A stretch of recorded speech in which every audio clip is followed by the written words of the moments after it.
Welcome to all the splash pages. No, you know what? I No. fucked it up. We'll get it. We'll get it one.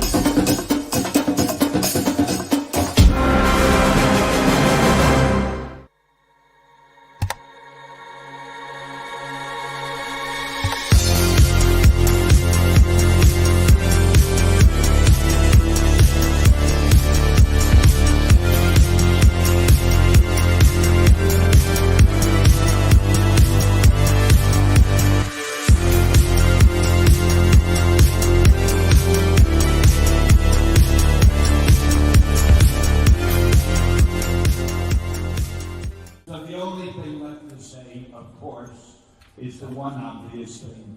Hey, stop it!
Hey, happy Tuesday, everybody. You are watching Splash Pages.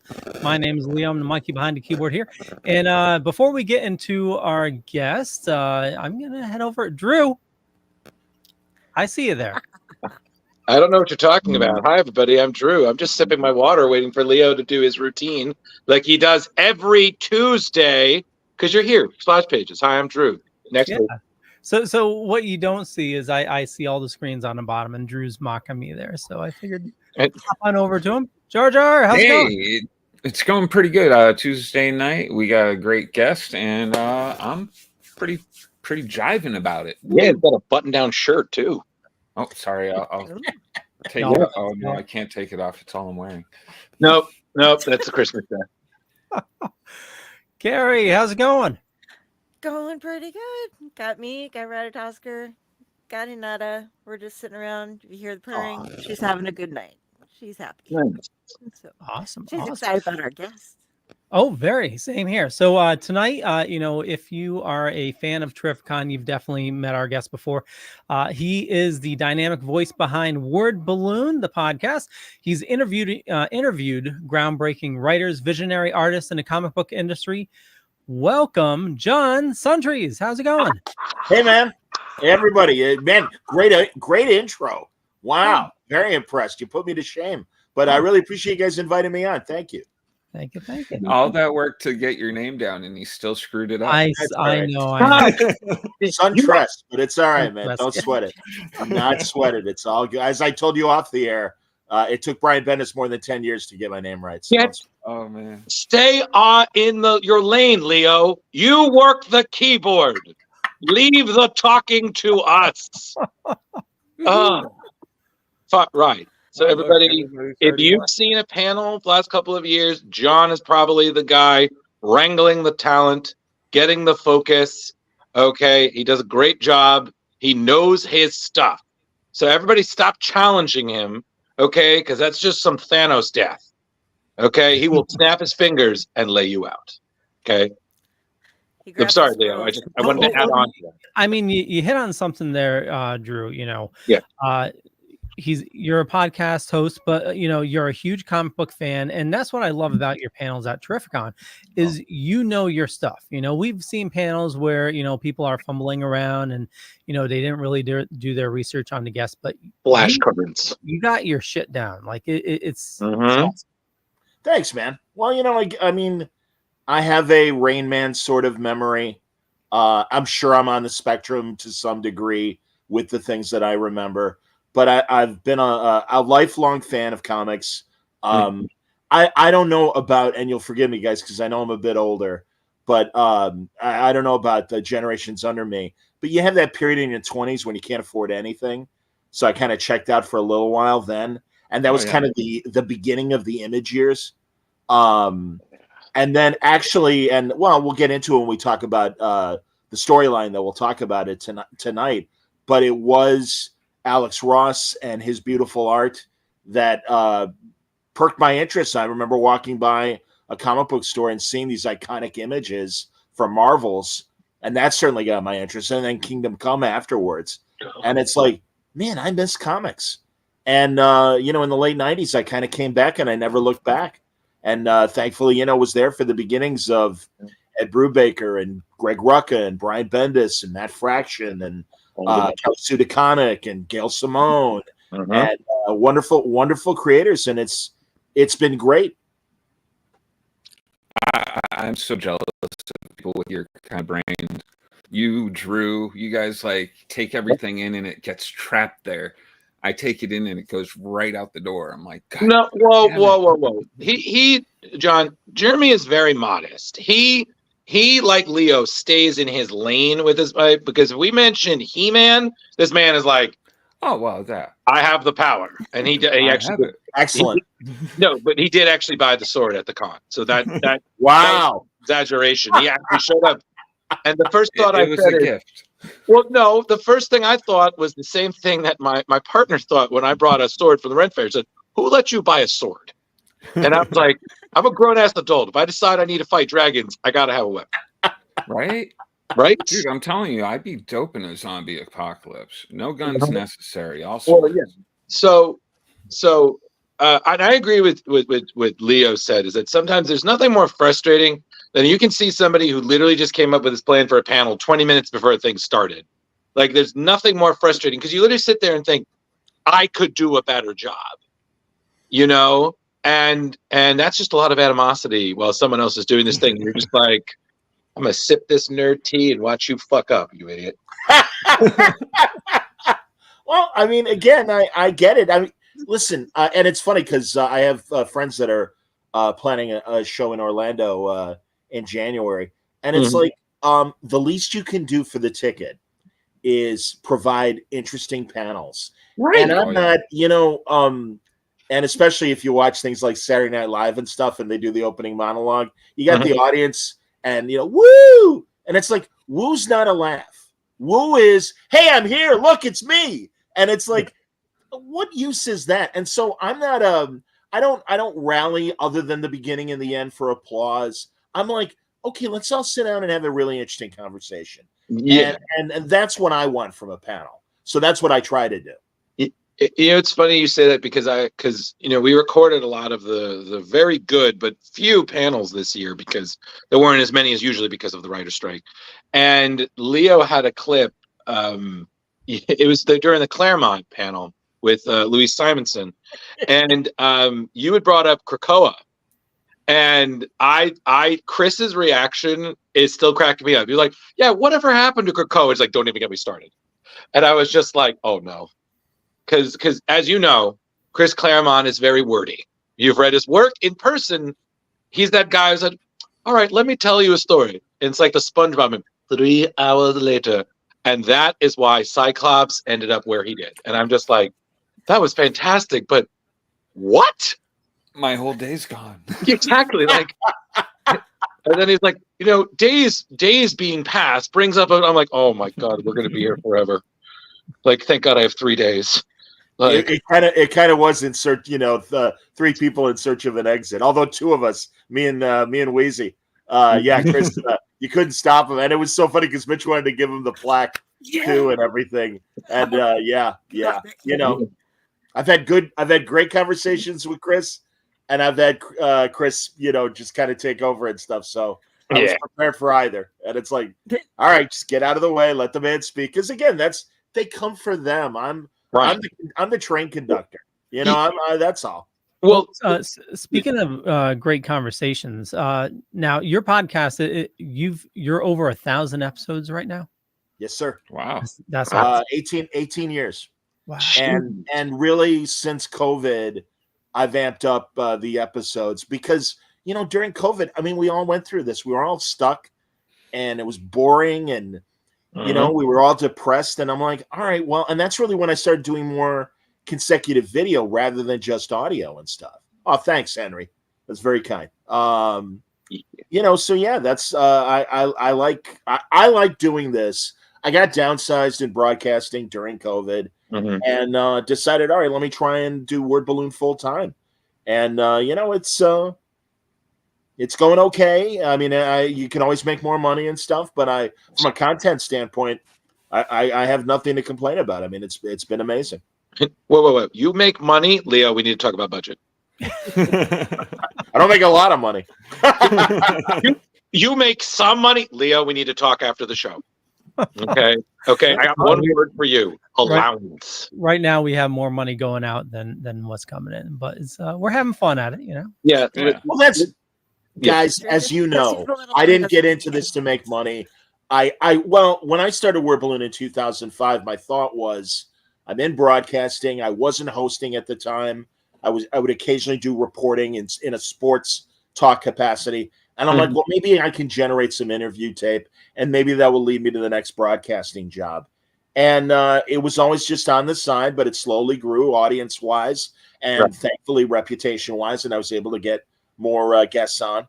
And, eventually I'm like, all right, well, I've got a big enough audience and I started going after advertisers. But it's tough. I mean, it's hard. I'm not name your favorite comedian who hosts a podcast. I'm not name your favorite celebrity. Joe Schmo. I mean, that's okay because to me, it's again, I'm the conductor. I'm like, no, you're here to watch Matt Fraction talk about the new Godzilla TV show. You're here to listen. This afternoon I talked to Ron V, who's killing it at DC and his creator-owned books. I mean, one of my favorite new writers of the last just couple years. Yeah. So Leo, do we keep answering or do you want to get the news done so that we can just talk about the book? Because we did read a lot of it. So I feel like we have to give it more than 30 minutes. Totally. But I just wanted to ask, with your 18 years, I know you can't pick your favorite interview, but what are some of your more memorable moments during that time? Well, I mean, again, I'm happy to welcome people back. So the many, many conversations I've had over the years with Kelly Sue DeConnick, Gail Simone, Brian Bendis, Greg Rucka, Ed Brubaker. Brubaker's coming back with the new graphic novel in a couple weeks. I mean, it's those people. God, I'm so glad I got a chance to talk to Gene Colan before he passed away, and he was lovely to me. And here's a true story, and maybe this has happened to you guys as well. But we do this amazing talk, and this is 2005, and it didn't record. And I'm like, oh yeah. It's the worst. That happened to me. Happened to me. I was part of a podcast where we were known for having just horrible moments like that. So hat in hand, I'm like, Gene, I hate to ask. I called him back the next day. Can we do that again? Can we do it again? And he was such a mensch. He's just like, oh yeah, no problem. He goes, you kind of remind me of Bob Costas. I like talking to you. So that's so great. I saw Brad mention my dear friend Marty Pasco, who I really got to know well, and still breaks my heart that he's not with us anymore. He wasn't that old when he passed away. And I just that and man, I'll tell you, good Lord, much like Chris Claremont, get Marty Pasco start talking.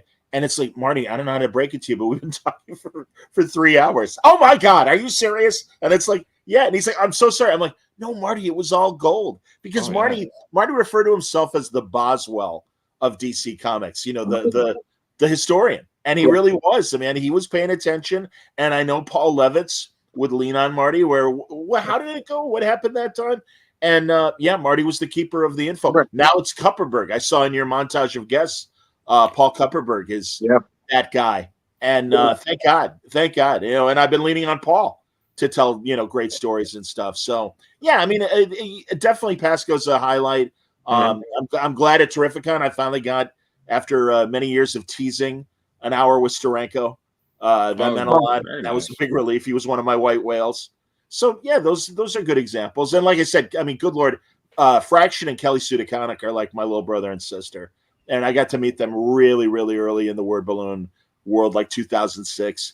Wow. And they're just and all the creators, like the fans, we're all fans, and I mean they're very approachable. They're good. Most of my guests are very, very good people, and they love the hobby just as much as we do. And it's actually funny because I do a lot of the reaching out to guests to try to get on the show, and every once in a while, I'm just like, fuck it, I'm just gonna ask, like, what's the worst I can say? No. And then people get back to me, and I'm just like they're like, oh yeah, no, we'll come on the show, and I'm like, I'm sorry, what? You come and yeah, what? I'm sorry, I think I blacked out. I rebooted. What did you say? Like, it like you said, never gets old. And I think it's also funny because again, fans, like we've read like I've been a fan of Tony for years, and we're gonna finally get him on the show. And then all these other people, and I'm like, oh my God, I've met so many people. And then now I'm like, oh, they're on the show. They're like, you're not exactly an equal, but like it's almost like you're more than a fan, And I'm just like, yeah, God, this is rad as hell. Like, well, they recognize that. Thank God, the democratization of digital and the apps that are on computers. My background, Chicago broadcasting, 30 years, 5 years before that, downstate Illinois. Oh no! My thought coming out of I'm based in Chicago. My thought coming out of college was, well, if I can save a couple $1,000s, I can build a home studio.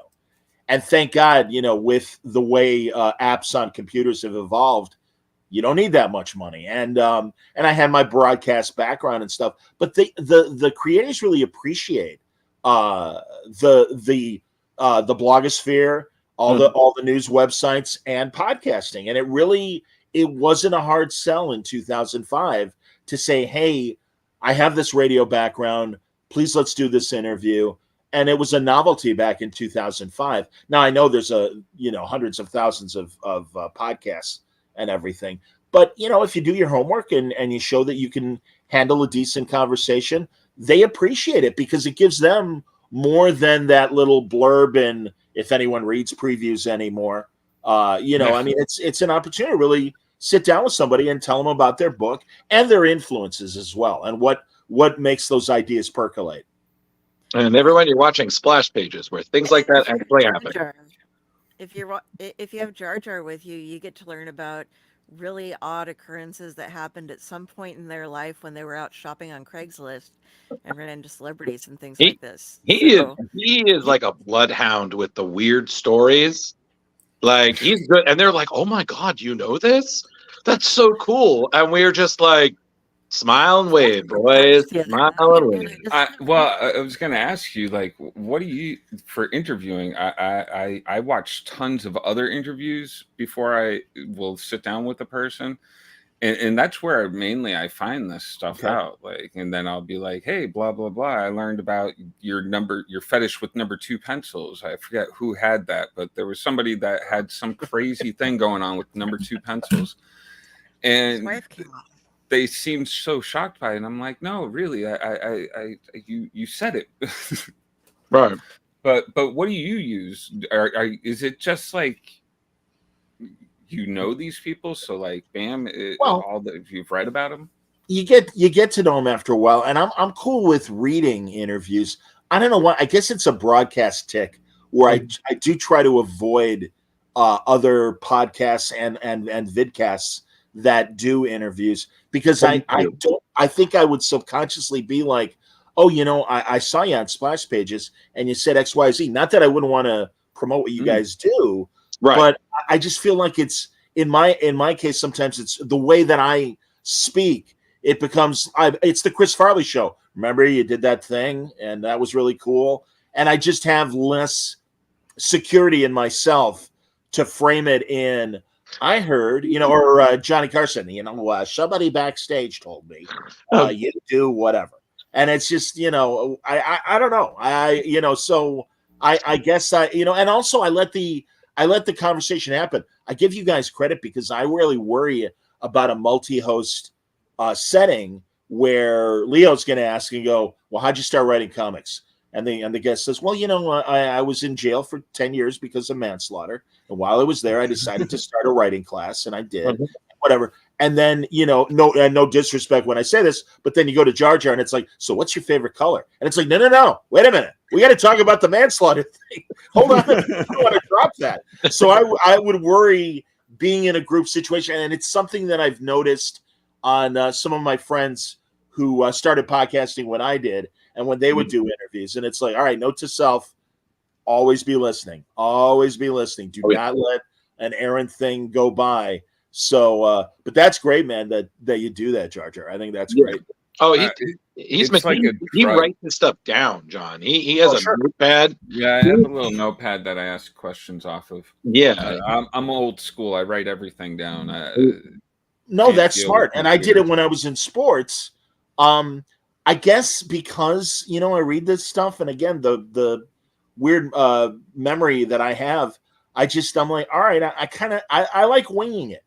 And I just am comfortable having done broadcasting for so long that it's like, let's just have a conversation. And if I miss something, I miss something. God, I was talking about to Ron today, and I totally I wasn't paying attention. I didn't know about his food comic that he does for Boom. And right now, I can't remember if it's Real Flavors. I can't remember the title of it right now. I have no idea. I'm like, oh, tell me about that. That's great. Larry King was one of my interview models. Jon Stewart's certainly one of my interview models. The great Terry Gross, Public Radio, Fresh Air. I always enjoy listening to those. And thank God there are so many great interview podcasts out there. Yes. Because, and isn't it interesting? I don't know if you've seen this article, but I guess in terms of listening and viewing trends, more and more people are blowing off whatever primetime is offering from a television standpoint, and they're watching YouTube, and they're watching live YouTube, or they're listening to podcasts instead of radio. And again, as a broadcast person, where broadcasting is so homogenized and is so bland, it's like, I am not surprised. And I tell all of my broadcast friends, God bless you as long as you're able to maintain your broadcast career. I'm not saying I'm done in broadcasting. I have no idea what's happening, but I also know that being a man that's, in his late 50s, I don't know how, and also, frankly, being a white male, I don't know if we have enough of those in television or in radio and stuff. There's too many. Yeah, right. And I recognize that, and that's fine, because we should have more voices. We should have more inclusion and diversity. That's great.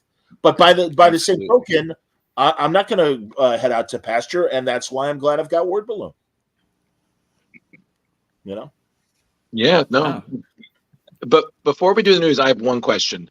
So you mentioned Chicago, and I'm sorry, the one thing that pops in my mind, no matter what, because I also am a fan of classic SNL and certain periods, not as much modern.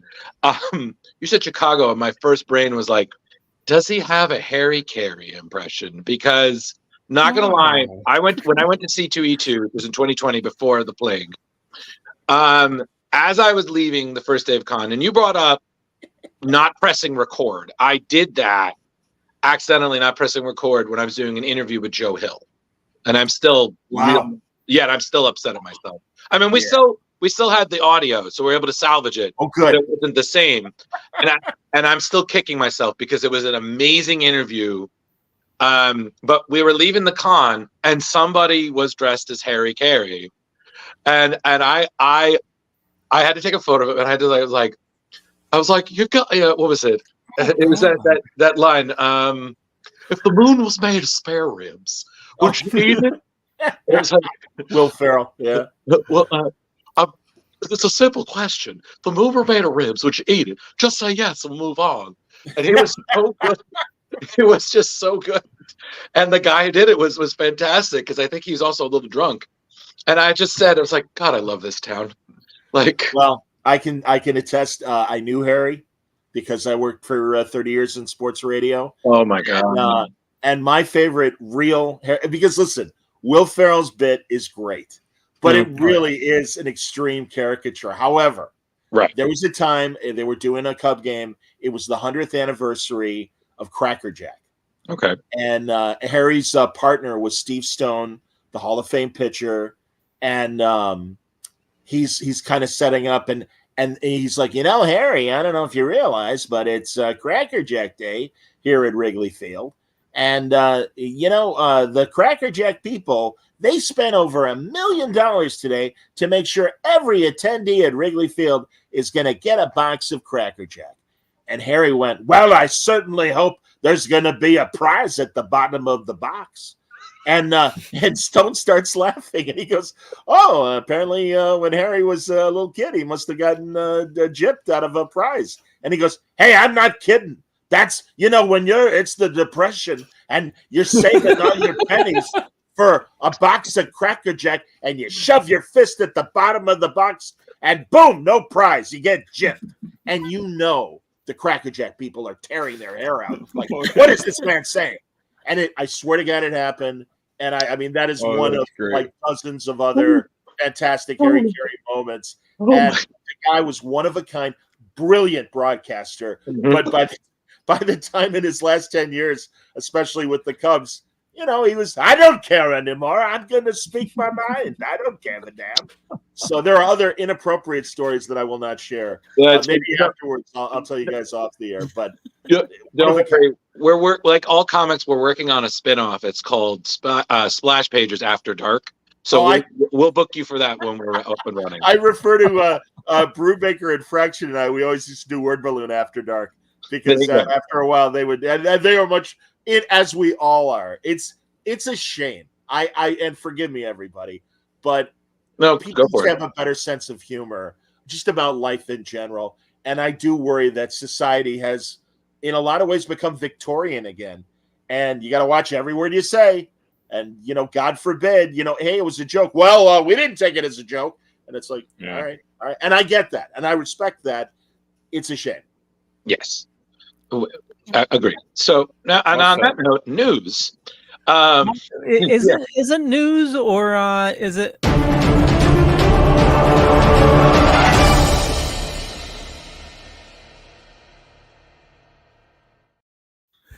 You forgot about Variant Watch. Variant Watch. It's part. Yeah, and Jar, you're on.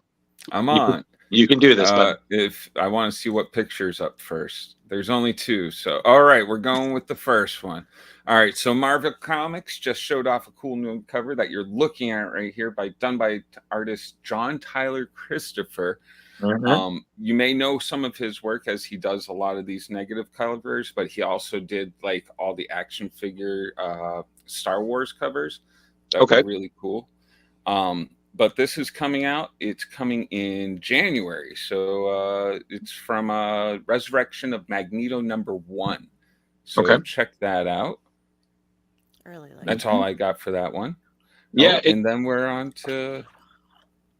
Not even... No, I was just going to say, like, it's really interesting, the negative space. It's definitely... It's weird. It catches your eye in a certain way. But it's creative. Does his Magneto not look like Q to you? The actor there, I forget. His John name. Delancey. Yeah, a little bit. He's got a little bit of that face structure. I'm just like, oh my god. There you go. All right. Who's writing this? Forgive me. It's Al Ewing. Oh, fantastic. Well, yeah. Mm-hmm. Yeah.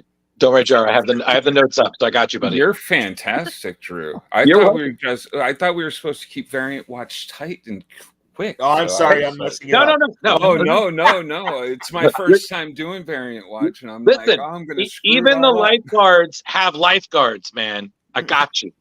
I need them. Well, this is also what it's about, to drive conversation about these. Like, we've been seeing, a lot more covers using a negative space like this. I forgot what we saw last week, but it seems like definitely a trend as well. Was that this is the Variant? By John Tyler. Yeah, the Variant. As well. Okay. Yeah. Okay. Yeah. I mean, obviously, I saw the beginning of this segment. That's it's always a shame though. And it's funny, again, when we get to the book that we were going to discuss, I was looking at all the Variant covers, and it's like, I get it, and I understand why they do it the way they do it. But it's like, man, that really, as you guys know, covers is really the front door. And Right. that's what you really want to make an impact. And I think this image obviously does. And it's like, oh, I'd want to read this book based on that. So kind of sucks that it's a variant, Yeah. Yeah, And it's like the one of 500 or something, probably. Of course. Yeah. Yeah, and we started doing this because we noticed a huge uptick in variants. Like there was one week there was like 160 different variants. yep. I thought it was Wow. like Yeah. 230, something like that. The one time I checked, there was 277 available Yeah. variants. Wow. Yeah, but that's across all. All of them. Yeah. Published, Sure. yeah. Sure. Yeah. But so yeah. So hey, listen. I mean, I'm not saying that the cover by Stefano Caselli isn't going to be great, Sure. but this is definitely eye catching. So, Yeah. but speaking of eye catching, Jar, Carrie loved the I know. next cover. Well, the artist I love. I can't wait for. I may even pick this up just if I can. Marvel Comics just revealed Ghost Rider Final Vengeance #1 by artist Greg Capullo. Hopefully, I'm saying that right. I always screw his last name. Mhm. All right, yeah, fantastic. The comic starts in March and created by writer Benjamin Piercy. Oh, I love and that. Danny Kim tells a story where Ghost Rider's powers get into the wrong hands. Now Johnny Blaze has to go on a big adventure to become Ghost Rider again before the new owner uses the demonic power for something bad. Capullo's variant for the first issue shows Johnny on what Marvel calls the final ride. Yeah. That is sexy. Yeah, Carrie, another poster for your wall. Yeah, I'm He's not coming even back. really a Johnny Blaze gal, but damn, that's nice. Are you Now- more of a Danny Ketch person, Carrie? She Yeah, 100%. Danny Ketch, the first comic I ever read was the Creepshow comic when I was a kid. They had it in the library, but the first comic book that I went out and purchased, I was working right next to the mall, and I went from my restaurant, and I sat at the comic book shop, and I saw this glowing skull hanging there, and I couldn't afford that, but I started reading the Danny Ketch Ghost Rider series, and then I got to meet Howard Mackie at Terrificon, and great. interview him, and hug him, and have him on this show, and so yeah. He's a mensch. I love that guy. Yeah. She wrote a song about him, John. It gets way deeper than what she's Danny telling Ketch you. song? Yeah. No, for Howard Mackie. Howard Mackie's song even better. Well, I was right to my had Mackie the Knife. And and he was like, "Oh, I like that song. I love Mac the Knife." So I wrote a whole song for Mackie Howard back in town. Yeah, absolutely. Mackie's back in town. Yeah, because I'm with you. he was rewriting Danny Ketch again. So yeah. Oh, that's great. Yeah. It's like, I'm not going to break into song. Okay. Going on. So, This is not the musical. not yet. We're very song prone here. John, if you ever want that, me and Jar do a wonderful rendition of the Muppets Phenomena song. It's a phenomenon. No. What? Well, no, we're not doing a sequel, No. Jar. Not today. No, not today. We got John here. Okay, Sequels don't work very well, anyways. That's true. Also, but it's sad that that's actually accurate. But the other thing is, Jar, we have me and John, so that's double trouble right here because I feel like me and him are very much on a similar level. So you're like, oh god, there's two of them. Jesus. Well, I can't wait until we start talking about the book because I'll just be able to sit here and like suck in all of you guys' knowledge. It's fantastic. Well, Carrie, I'll let you know too in sports radio. And I noticed my buddy Sal is watching Abenanti. I did many parody songs for my sports radio station, and that was like I was the least sports-minded person at the station. I played radio, so we do a lot of comedy sketches and a lot of parody songs and stuff. So I'm with you. Yeah, Drew and I go back and forth with it a lot too. Yep. John, she already wrote us a Muppet intro, so it's going to be amazing when we do it. You know. Yeah. Working So- on an entire "We Didn't Start the Fire" one, but that Yeah, we're working on that one now. I did that for Bobby Knight. We didn't want Knight fired. That's when he got let go from Indiana University. Oh wow. It's so hard to keep up with that rhyme and rhythm structure, though. Oh, absolutely. Bobby Knight had to go. Started with a video because Oh my he was God. caught on video of abusing one of his kids. Oh, one yeah. of his players. So Wow. yeah.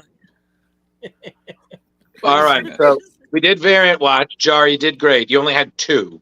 I know. No. All right. Oh, so Leo's just like, hey, Jar can do something else then. Mhm. Hold on. Let me find my little notes here. Flip. Flip. I think I found it. Nope, Okay. that's about Miles Morales. Hold on. Yep. Miss Marvel. Their friend. Miss Marvel. Okay. I got it. Okay. Marvel has announced a new series with Miss Marvel, Mutant Menace, which serves as a sequel to Miss Marvel, The New Mutant. The creative team, consisting of writers Iman Belaney and Sabir Perazda. Anybody want to? You did good. Perzada, Perzada. I think that. Perzada. Yeah, is returning along with artist Scott Godlewski and the New Mutants cover artist Carlos Gomez. In this upcoming series, Kamala Khan, having taken down a Stark Sentinel and disrupted an Orcus operation, continues to explore her mutant identity. Returning to Jersey City, she faces a new threat related to the fall of X and grapples with the challenges of being exposed as a mutant. Miss Marvel will encounter more X-Men, including... Oh, I turned the page wrong. Returning Jersey, including iconic villains and reunite with key supporting characters. Mhm. Sabir Perzada expressed excitement about co-writing with Iman Belaney, praising her as the definitive voice of Miss Marvel on both the page and screen. The series, titled Miss Marvel Mutant Menace, promises Kamala's most perilous journey yet, exploring the challenges let me catch my breath, faced by mutants in a world that both hates and fears them. The description teases the difficulties Kamala will encounter as she embraces her mutant and X-Men identity, questioning whether her community will stand by her feet. The series is set to be released in March 6th, and the creative team is eager to see how fans respond to it. And it sounds pretty cool.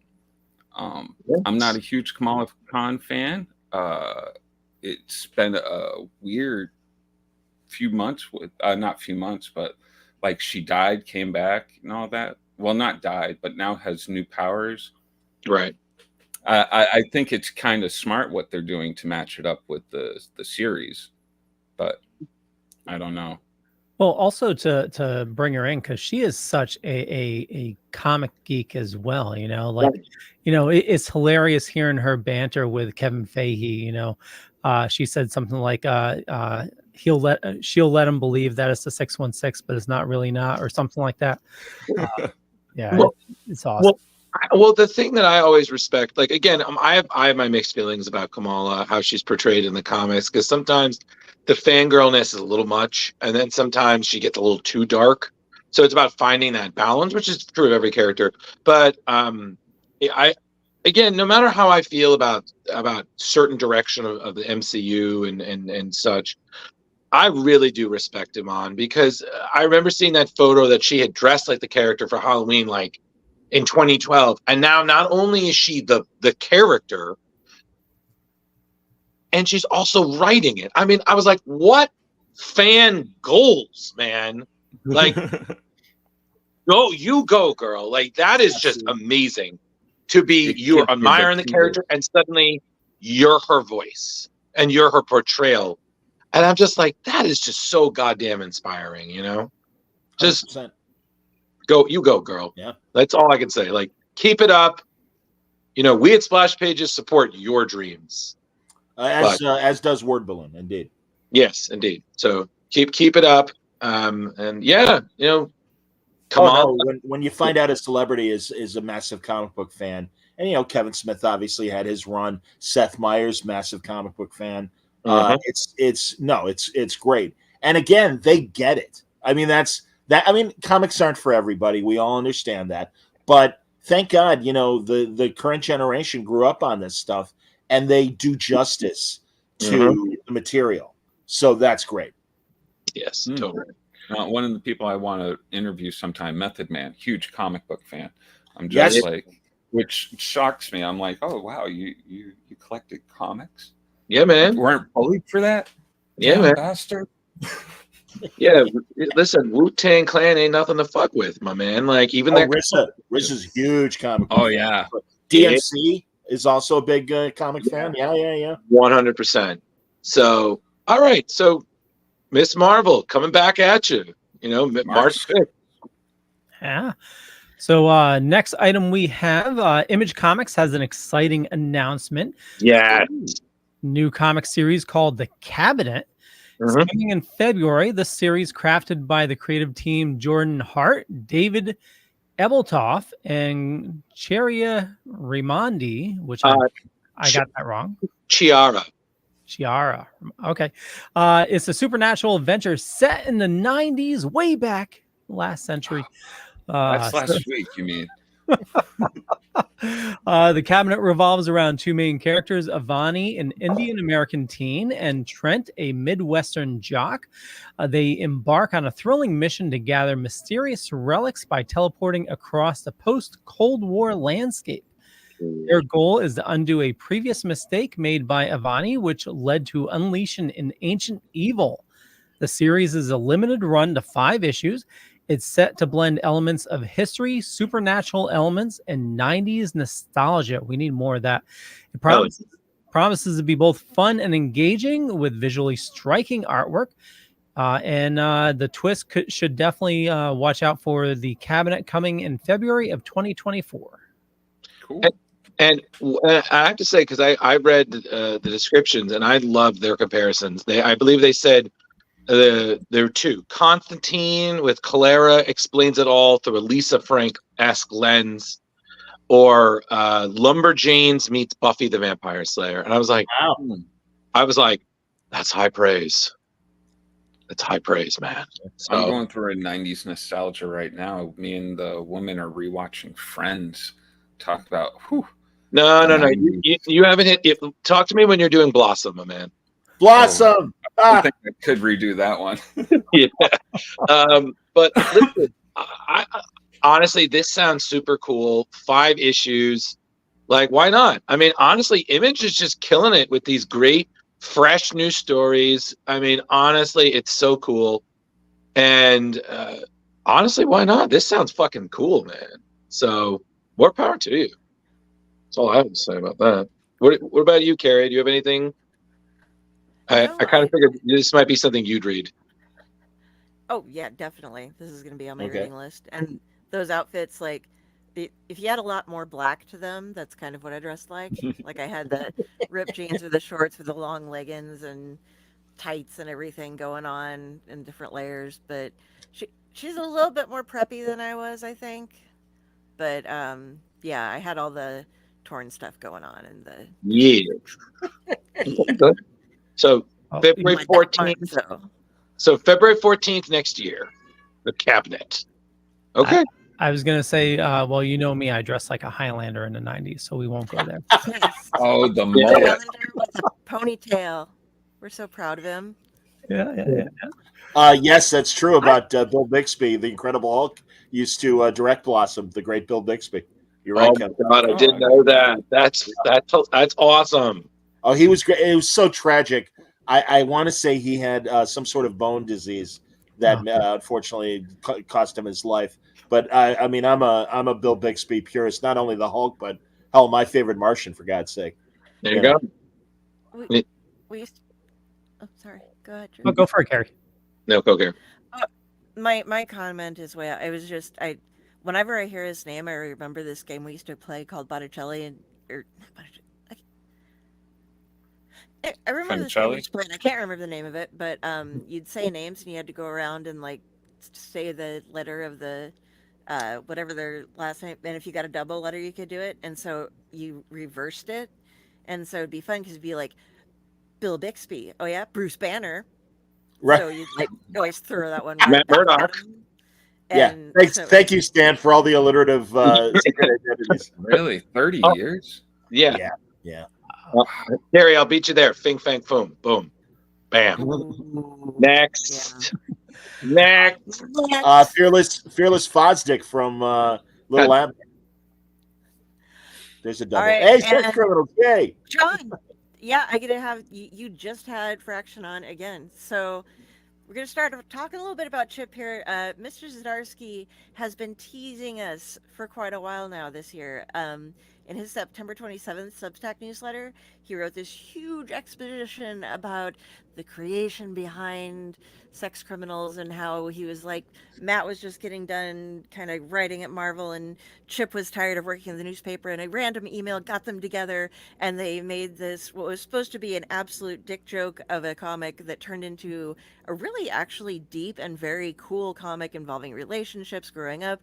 The questions and answers sections, like I learned a lot, and it was actually, this is the first comic that I was on splash pages for. So they give me all this whenever it comes on. It's awesome. And so since this was the 10th anniversary, if you sign up by Substack, by the way, go to Chips at Arcee's Substack, get on the newsletter. You get issue 1 PDF free if you can go back to the September 27th. But so they are going to be putting out some new stuff. We don't know what it is yet. He has not told us, but there's going to be something going on. Now, and this is something I'm going to ask you about because you know them better. There was talk back in 2015 about Sex Criminals getting a TV show, which got shut down. But it said that I discovered that earlier this year, Matt and Kelly Sue signed an overall deal with Amazon Studios, which would include Sex Criminals and DeConnick's Bitch Planet, which is also from Image Comics. Now, do you know, is that going good so Matt far? hasn't revealed any You don't have specifics. any insiders? That said, though, my God, both of them experiencing such incredible success. Kelly Sue doing that Vegas show that's like Cirque du Soleil, and I don't remember the name of it, but that gave her a lot of buzz. Plus, even prior to that, they both were doing great stuff at Universal. And Matt is, I mean, my God, Monarch on Apple TV is so Awesome. great. And I'm Monarch's awesome. like I might have said it earlier. They're like my little brother and sister, and I just am so happy for both of them because they're incredibly talented. And I know Monarch is just one of these buzz shows right now, rightfully so. And that's going to open a lot of doors for Matt. And my God, Chip, you know, we love his art. And then we've discovered what kind of great, I mean, and shame on us or me, because he was already writing his own comics and stuff prior to teaming up with Matt. But everything he's done at Marvel, everything he's done at DC, he is so great. And talking to Rob today kind of put it in my brain where I'm like, yeah, it's been a few months since I've talked to Chip. I got to get him back on the show. So no, I someone had asked me as well, or asked us, Matt and myself, about the possibilities of the future of Sex Criminals. He mentioned what Chip has revealed on Substack, but I think it's a foregone conclusion, especially given the success of The Boys on Amazon, that they would be willing to go there and have something as fantastically controversial as Sex Criminals. Absolutely. And Chip really in the hugely long, I was going to read parts of it, but I'm not going to go through it, except that when they were in Toronto, he read erotic poetry dressed up as Garfield on a stage, and Matt got his nipples pierced live after doing it. Of course, there are they pictures. did. There are pictures. I'm not gonna have people. That's stare at them. fantastic. Knowing them both, especially Matt, doesn't surprise me at all. Yeah, but he credits this with his, like, this is what made him an actual comic book artist. He said that the 10-year anniversary of this is the 10 years of him actually being what counts as a comic book artist. So there you go, Leo. More recent, you love Chip's stuff with Batman, so you're just gonna have to. Yeah, yeah. Leo. Good wording. I won't go into it, but watch it. John, have you read Gotham War? Oh my God. Oh yeah. Oh, absolutely. And really, I never know how to say the name of the demon or the alien that's possessing Batman, Zur or whatever it is. Zur, you know. There you go. No, it's a great story, and in fact, that's talking to Ram today. You know, he started his next post Gotham War story arc and everything, and I love what Chip is doing. And they're both such distinct books, Detective and Batman, right now. But no, yeah, Chip's the man. And really, I mean, my God, great Daredevil run as well. Love everything he did with Spider-Man, the 2-in-1 that he did with the Thing and Human Torch. Chip knows what he's doing, and so does Matt. And yeah, I really, I have nothing but good feelings about these people. And yeah, I met Matt through Chip, or rather, I met Chip through Matt. And yeah, Chip's amazing. I absolutely loved his Failsafe and Batman of Gotham. Gotham War kind of lost me, but I'm really excited to read 140, which dropped today. So Yes. yeah. Yes. Oh, issue 140 comes out today. Yes. Yeah. Yep. All right. So next. Yeah. Chemdog says Gotham War got better as it went on. Okay. Okay. Leo would disagree. Yeah. So moving on to Look at this. story. I am super pumped by this. Everybody knows that this is one of my favorite seasons. I mean, I'm wearing a Ghostbusters holiday shirt there. Nice. Yeah, thank you. I'm very proud of this. Just in case anybody wants to admire, yes, that's a Christmas wreath Ghostbusters shirt. Yeah, but the news is this story, which is going to be dropping, I believe. It dropped today. It dropped today. There you go. Bam, dropped today. The crossover yet again that we didn't expect we needed this season. Santa and Batman, Silent Night, and that's with the K kids. You're having essentially Santa hitting Gotham to investigate a brutal crime in a days leading up to Christmas. Who the heck did this? We find out Batman is one of his former students. What?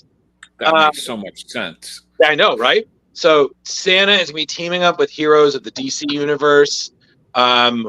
Essentially, I'm just so pumped because I'm always down for a fun Christmas story. And as much as I love the idea of Santa rocking the Infinity Gauntlet, knocking the shit out of the Avengers, Batman teaming up with Santa is just fantastic. I thoroughly am looking forward to this. Also, since the writer, Jeff Parker, who I've been a fan of for years, he did Future Quest. He did the second half of the New 52 Aquaman, picking up after Jeff Johns. The artwork is by Michelle Bandini. She is just this beautiful work. I love the stuff here. So the Tana showing up. It's totally awesome. And again, I am down for fun Christmas stories. DC always made a really good thing with having some great holiday stories, which we at Splash Pages have reviewed. I miss their DC anthologies. They used to be really great. Yeah, I'm just fun, stupid fun. That's just what I'm looking for. And somehow just Batman teaming up with Santa is just the dynamic duo I didn't know I always wanted. Santa's buff. For real. I mean, Yeah. look at that guy. Yeah, It's the Santa from Violent Night. Yeah, right. Listen, I heard he's doing a lot more than dropping presents in this story. I heard he might be Santa Claus Vampire Hunter. So it's between me and you. If that's true, I have a new cosplay. So Just one classic punch, and I don't care who he's punching, but I just want to see Santa just deliver a really good overhand right in boxing terms. That would be great. John, did you see Violent Night last year? I did not. No. The guy from Stranger Things, I forgot his name. David Harbour. Oh, David. Yeah, David Harbour. Yeah. Is incredible movie, but it's he plays a Santa that Leo, before he got his powers. True. John, it's Die Hard, but with Santa Claus. Outstanding. I've seen screen caps and stuff. But all right, if you guys like it, I'll try to check it out. Yeah, so good. Definitely a new Christmas classic. Yeah, John, fair warning. It goes ridiculous. It starts out fine, and then it goes hard. Yeah. You're just like, what? I thought it was supposed to be a story too when I watched it. Yes, so did I. Nope. Gladly, it wasn't. It was Santa Claus kicking ass. Basically, I was just like, "Oh, Santa!" I was like, "Okay, all right." I feel like David was like, "Oh, thank God, I can't take another flop like Hellboy." Yeah, what are you gonna do? That's all right. And I just did. All right, I know, but check this out, guys. If you want a little fun in your stocking, and if you don't, coal, tons of coal. Moving on. Yeah, and at your LCS today. Indeed, check that out. Definitely. All right. Good excuse to talk to Parker. There you go. Jar Jar, this is you, buddy. Oh, this is the Spider-Man Miles Morales 300th. So over 12 years, Miles Morales has evolved from a small concept into a cultural sensation, finding success in comic books, video games, and now the big screen. Marvel Comics, the metaphorical hometown of this iconic character, is gearing up for a major celebration in 2024. With the release of Miles Morales Spider-Man number 300, this will depart from the expected issue 18 in March, which underscores the magnitude of the occasion, marking the 300th installment of Miles Morales' solo title across various volumes and titles.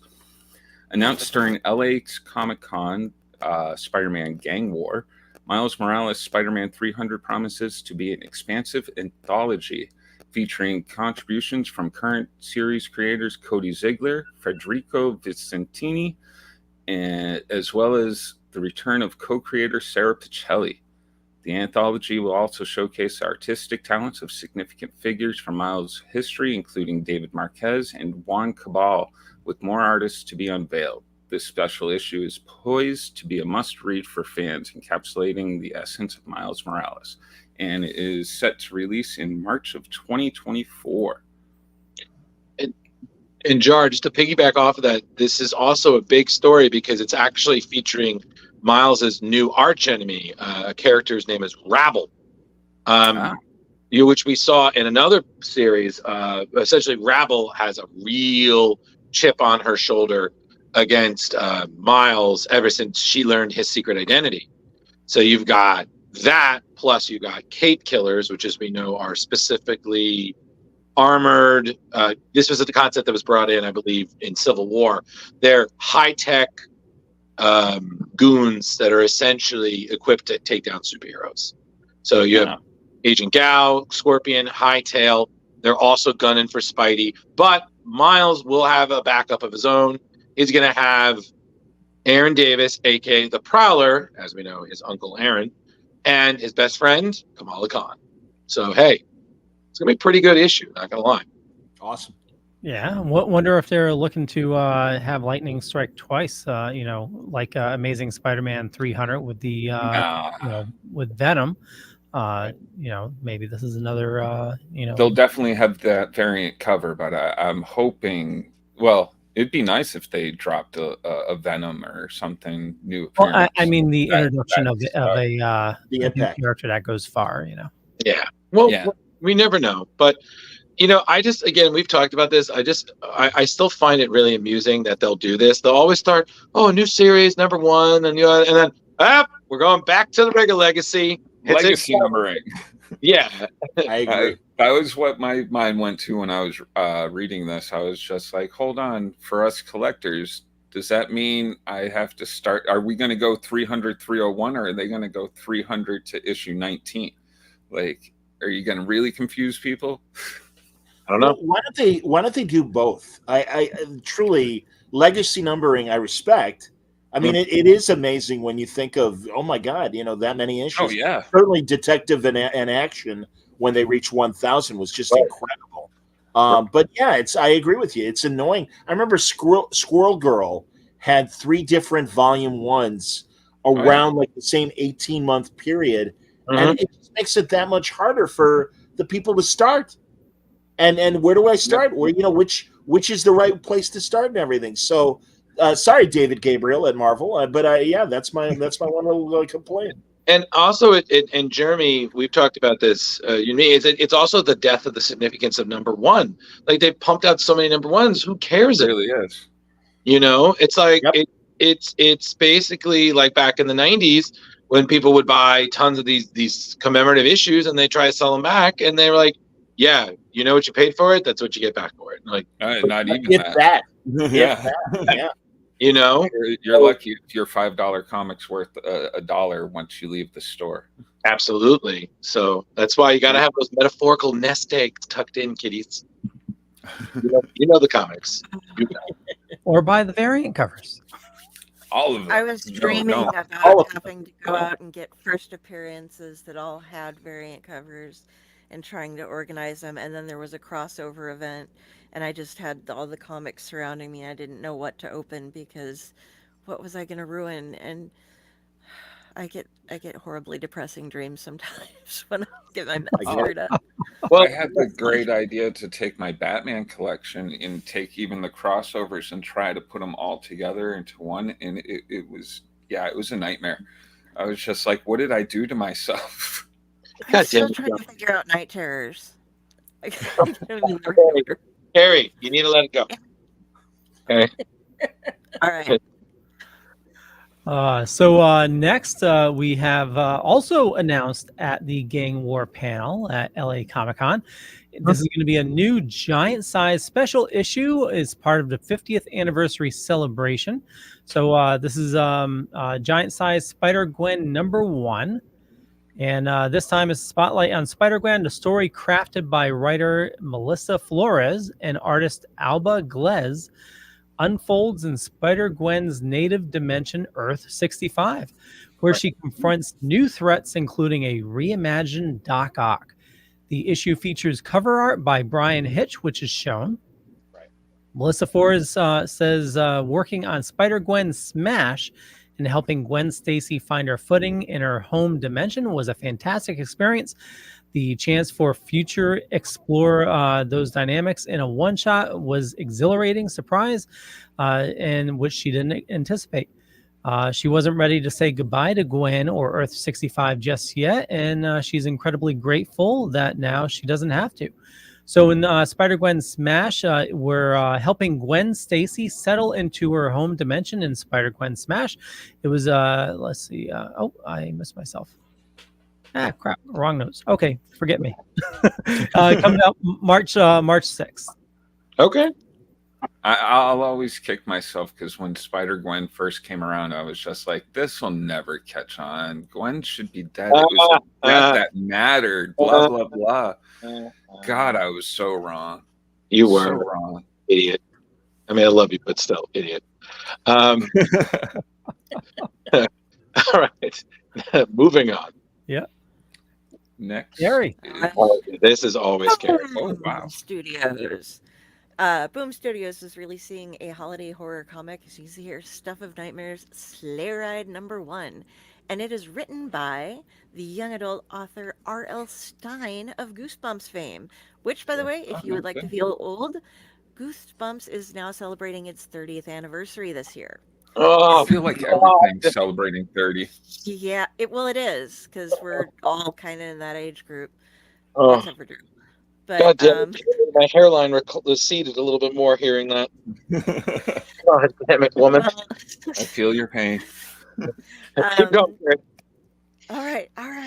R.L. Stine, he's going to be joined by artist Pius Bach, a Lithuanian comic book artist who has worked with Boom Studios on such comics as Eat the Rich and The Magicians, and House of Slaughter colorist Francesco Segala. In this story, the Nightmare Keeper brings us a tale following a mall Santa who discovers that his profession is dying, and as he's swallowed up by insanity, he decides that his career won't be the only thing that's dying this Christmas. And this will be released on December 6th. And interesting little side note, I got this from Raz, actually, right as I was doing some research for the show. He knows R.L. Stine and has a bunch of information about him, and this was what I thought was the best thing was his son never read any of his books, but he would ask his dad to include his friends' names in them. And later he found out that his son had been charging his friends for it. So That's funny. Okay. so That's the way to do it. Okay. I want to say though that this is my favorite cover of all of them. This is by Francesco Francavilla, who, as we know, did those superb horror themed covers for Afterlife with Archie. I mean, he's done other things as well, but my God, I mean, he just does such a good job with these covers. I mean, look how fucking spookily that shit is. Like, geez. I love that guy, Francavilla, and you can immediately tell because he loves orange. There's always and he uses it well. I am not saying that as a slight in any way, but I love his color palettes that he uses for his art, and yeah, he's amazing.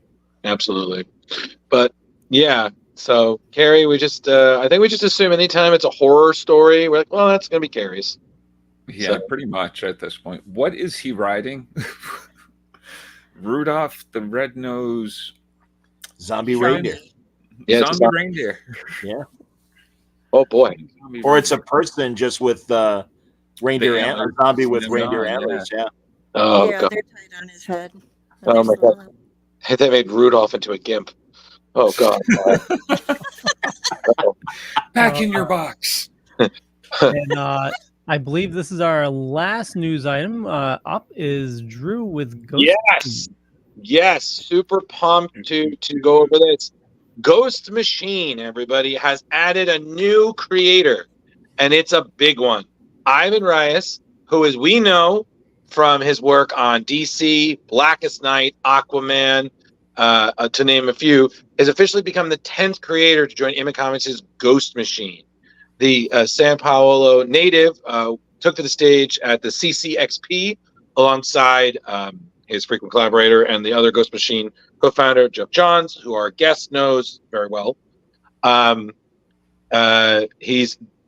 This team will be reuniting yet again on a new series called Hyde Street, which will kick off the Ghost Machine horror universe, introducing bizarre and strange new characters like a Mr. X-Ray, which look at that side by side. I mean, Jesus, that's beautiful and terrifying. So Hyde Street will be debuting in January's Ghost Machine issue 1, which is way ahead of its proper launch in 2024. Rice did reveal on his Instagram that he's no longer be working with DC. He thanked them for 20 fucking years of stellar ass work. Sinestro War, Blackest Night, Brightest Day, Aquaman, Trinity War. But he said it's time for a new adventure and new challenges. So essentially, the synopsis of this has been described as combining Blackest Night scope with Twilight Zone's thought-provoking drama.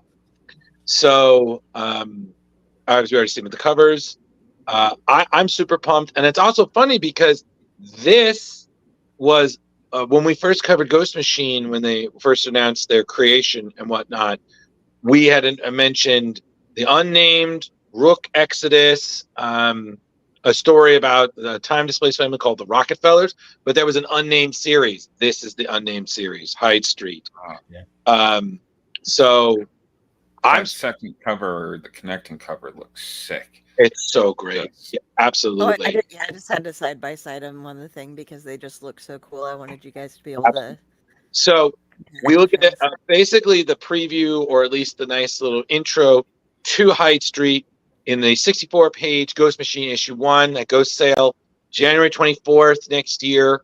All Ghost Machine main titles will start shipping April 2024. So everybody, go to your LCS, pre-order, get on this. This shit is going to be lit. I'm good. Unless you don't order, and then we're going to be like, what happened? Don't be a German. Don't sleep on this. Oh, I won't be sleeping on that. More artists should be, or creators of some sort, to be joining Ghost Machine, right?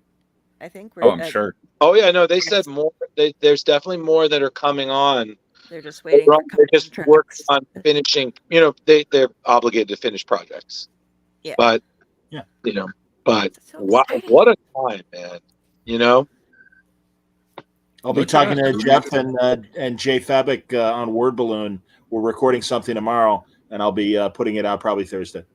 Nice. Oh, nice. Big fans of their work. Well, that concludes. About it. News. Sorry, what was that, Carrie? I was just fangirling. Sorry. Oh, okay. Fangirl on, girl. Fangirl on. So that concludes our news. We're going to be going to our book of the week, which John, you picked. And would you like to tell us why you picked this book? Sure. JSA, the Thy Kingdom Come story arc that, as I was telling everybody before we started, I thought was only 6 issues. I didn't remember how many issues it was. And it's many. And a couple of annuals as well. Kingdom Come, as I said maybe earlier, Marvel's and Kingdom Come really brought me back to comics. And the Kingdom Come story and Superman's story in particular in that always fascinated me. It's the closest thing after the post-crisis world did away with the Earth 2 Superman, although he came back obviously in Infinite Crisis. I think it was Infinite Crisis. It was Infinite. You're right, All John. right, he's the first hero, and I always felt that it was a shame that they got rid of him because he was the inspiration for everybody, literally and figuratively.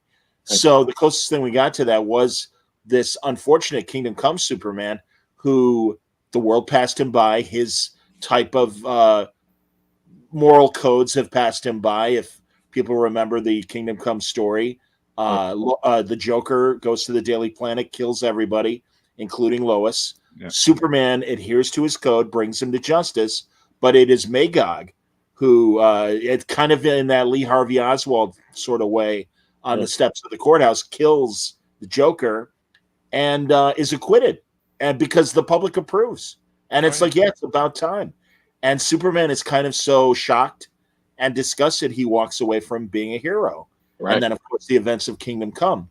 JSA has said this Thy Kingdom Come story is great because the addle-minded Starman from the Lightning Saga earlier, which is a great Brad Meltzer, Jeff Johns story, is still with the JSA, accidentally opens a wormhole or a black hole to Earth 22, the Kingdom Come Earth, and Superman at this very crucial moment of the Kingdom Come story is sucked into Earth 1 and finds himself amidst the Justice Society. And all these great images of Earth 22, Kingdom Come Superman, you just see the weight of his world on his shoulders. And that wonderful, especially the Alex Ross cover that you showed earlier, just that almost regret. And there it is. Yeah. That's just a classic Alex Ross pose for this and the Golden Age Superman. And it's, again, you just see the weight and the burden of things that happened that he feels were maybe partially his fault. Right. It's this great side story that I think just fills out the whole Kingdom Come story that much more. And it's a wonderful exploration of where the JSA was in this period, where they were the teachers of the DC universe. And so many young heroes get their start in this story arc as well. And they have wonderful individual stories. So all of that, and we'll get more into it, but all of that really just, it's one of the reasons why I love JSA as much as I did. Mm-hmm. And yeah, this is I think this is one of the best story arcs they had. I have to admit, I was ignorant to most of the characters in this until I started reading it. It was great to get some Golden Age heroes put into my mind. I had so much fun. Tell you what, John, I'm the reason why we don't read very long stories on this show. I'm kind of like, I don't know if I can do it. This, though, it was, I think, somewhere close to 18 issues or something like that. You blew through it, man. Usually, I really did. We have to pull teeth just to get you to read 8. You're like, oh, I'm telling you, I was having fun learning about the different characters. I have to know more about Wildcat and Wildcat Jr. there. I'm just like, how did he become a were-puma? I'm like, what's this storyline all about? And Starman, holy crap, talk about a character that just screams out to me like, you must know more about me. I'm never going to eat a sloppy Joe without thinking of him. Right? And just that schizophrenia making him so childlike, and really, here's some great panels of him and Earth 1 Superman, and that's why I love the Lightning Strike story, because and I remember talking to Jeff about it, and it's like, oh yeah, these were my friends. They were my friends who knew how to fly, and and it was this great little way of.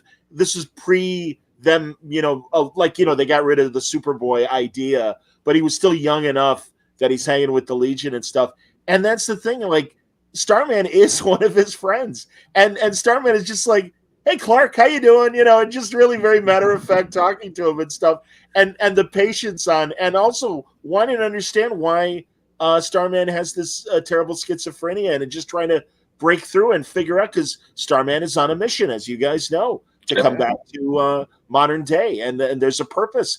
And so yeah, Superman very patiently is just like, yeah, Tom, what's wrong? Or why are you here? And it's beautiful. And there's Citizen Steel is a great story. That's the thing. All these heroes, I mean, and really, again, 18 issues, but you really get to know this new crop of heroes, and it's amazing. They're great stories. I felt such strife for Citizen Steel. I was just like, the poor guy just can't get a break. Nobody's listening to him. And I think the thing that I definitely have to give credit to Jeff is that he writes teams very well, because you see some people, they don't write teams well. Like, everybody sounds the same, and that's always been a gripe of mine. Like I don't want to read a book where everybody sounds like Spider-Man. You know what I mean? Like you need to have that distinct voice, and there's a lot. Like, I mean, Carrie were talking about this when we finished it. Like, in one of those books, like, there are so many characters, and you have to give each one a voice and bubble. I was like, geez, that's just a headache. But he does so well, and I think that's also why the JSA really flourished, because he was consistently the creative writing force for it for years. I mean, he picked up, like, back in the 90s, it was like 1999, he picked up where James Robinson and David S. Goyer were doing. And then he picked up he was teamed up with David S. Goyer for a while. So yeah, and then it was just Jeff, and he took the JSA so far. Like, Jeremy, you're talking about these kids growing up, this legacy. I've read it where Courtney was the new kid on the block. And when I say new kid, I'm talking about she was still the Star Spangled Kid. She wasn't Star Girl yet. And you had all these other characters, even when Mr. Terrific, Michael Holt, showed up new. So, you get that sense of they really all grew up. Everybody there earned their place alongside these people who we discussed. They were the originals, Jay Garrick, Alan Scott, Ted Grant, they're the teachers, and all these new characters, even new ones like Jakeem Thunder, who is, the kid with the genie. The genie, right, picking up Johnny Thunder. So, again, legacy has always been a really big part of it, and I think it was definitely really good. But my God, I just find it funny, because when I was reading this, I didn't realize till later in the story that Starman had plucked him right as the bomb was dropping in Kingdom. Yeah. And I thought it was at some point in the future. It was like years past Kingdom Come. But then when I realized that specific, I was like, oh my God. Like, I was like, wow. Like, the moment was just so big. And speaking of Starman, I'm sorry. One of my favorite moments was when because he's crazy. So he's kind of rocking some Deadpoolian breaking the fourth wall. He's talking about a map to the multiverse, and he looks at us, anybody have one? And they're all like, what is going on here? And they're just like, he's special. Like, is that what we're calling it? I was just like, oh my God. He was a nut. These images, and I'm glad you showed the variant cover of the boxing match between Wildcat and his son. That's terrific. But also, there it is, man. And I was so mad that it was a variant. I'm like, I'm not paying, because that's such a classic boxing poster presentation. And I'm like, wow, that's cool. I'm not paying for that. That's, again, I don't know, man. I don't buy variant covers, but I certainly appreciate them. But also, Power Girl's story is just heartbreaking. As you see from the grave right there, and her depression in these panels, it's coming off of Infinite Crisis. She really had finally found the Golden Age Superman and Lois and Prime, Superboy Prime, and Lex Luthor, Alexander Luthor. And now really does feel more alone than ever before. And that's another wonderful storyline in this. And what Gog, the god of the third world, the main antagonist or adversary, if you will, because I think with good intentions, he's trying to be a benevolent god. But man, just seeing Power Girl get an opportunity to go back to what she thinks is Earth 2, her Earth 2, and again, getting the rug pulled out from under her and stuff, and it's like, no, it's not my world, and I am so alone. Or even when she meets Kingdom Come Superman, and she's like, man, you're so much like my cousin, and who really was like this older brother father figure. And I mean, and that's what I love about Infinite Crisis too, is Lois really treating Power Girl like their daughter. I mean, that's great stuff. Look at that. That's fantastic, man. And Eaglesham, his interpretation of the Kingdom Come Superman, just as valid as Alex's is. I mean, Alex is the great, cover artist and stuff. But and occasionally within this story did do his shame on me. Of course, he recently did Fantastic Four Full Circle. But this was like a return to even doing interiors. Yeah. There was that one story where they kept on flipping between the two. That was amazing. Yeah, but it worked so well. It was like the art just was cohesive together. Like I don't know. But I will say this issue here is definitely one of my favorites because, like, the saving the girl from suicide was, in my mind, that was right on par for when he had that same moment when All-Star Superman. You had that same moment. It's essentially almost the same story, but it still hits just as strong. And especially with him just holding her in the air, still talking. I was like, my God, like it's not just the scene, but it's the scene, how it's drawn, like the emotional resonance. That's right up with the core of Kingdom Come. I mean, Kingdom Come is one of the few comics I've read that I was choking. Like I was. I almost cried. Kingdom Come ending was just it hits you like a fucking freight train.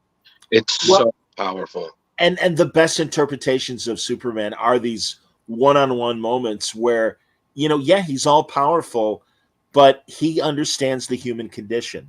Mm-hmm. and he wants to just help. And that's simple.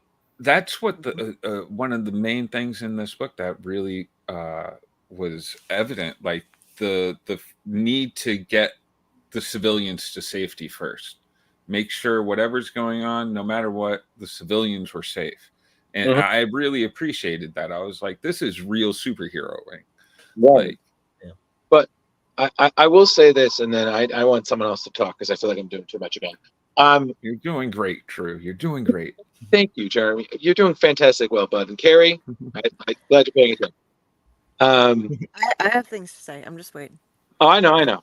But for me, the one of the best issues in all the 18 we read, everybody, 18 in a week. We're very proud.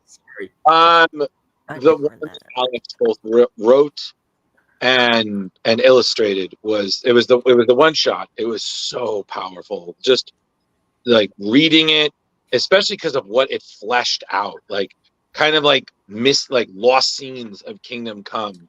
Absolutely. Like that. I mean, just reading that, I was like, wow.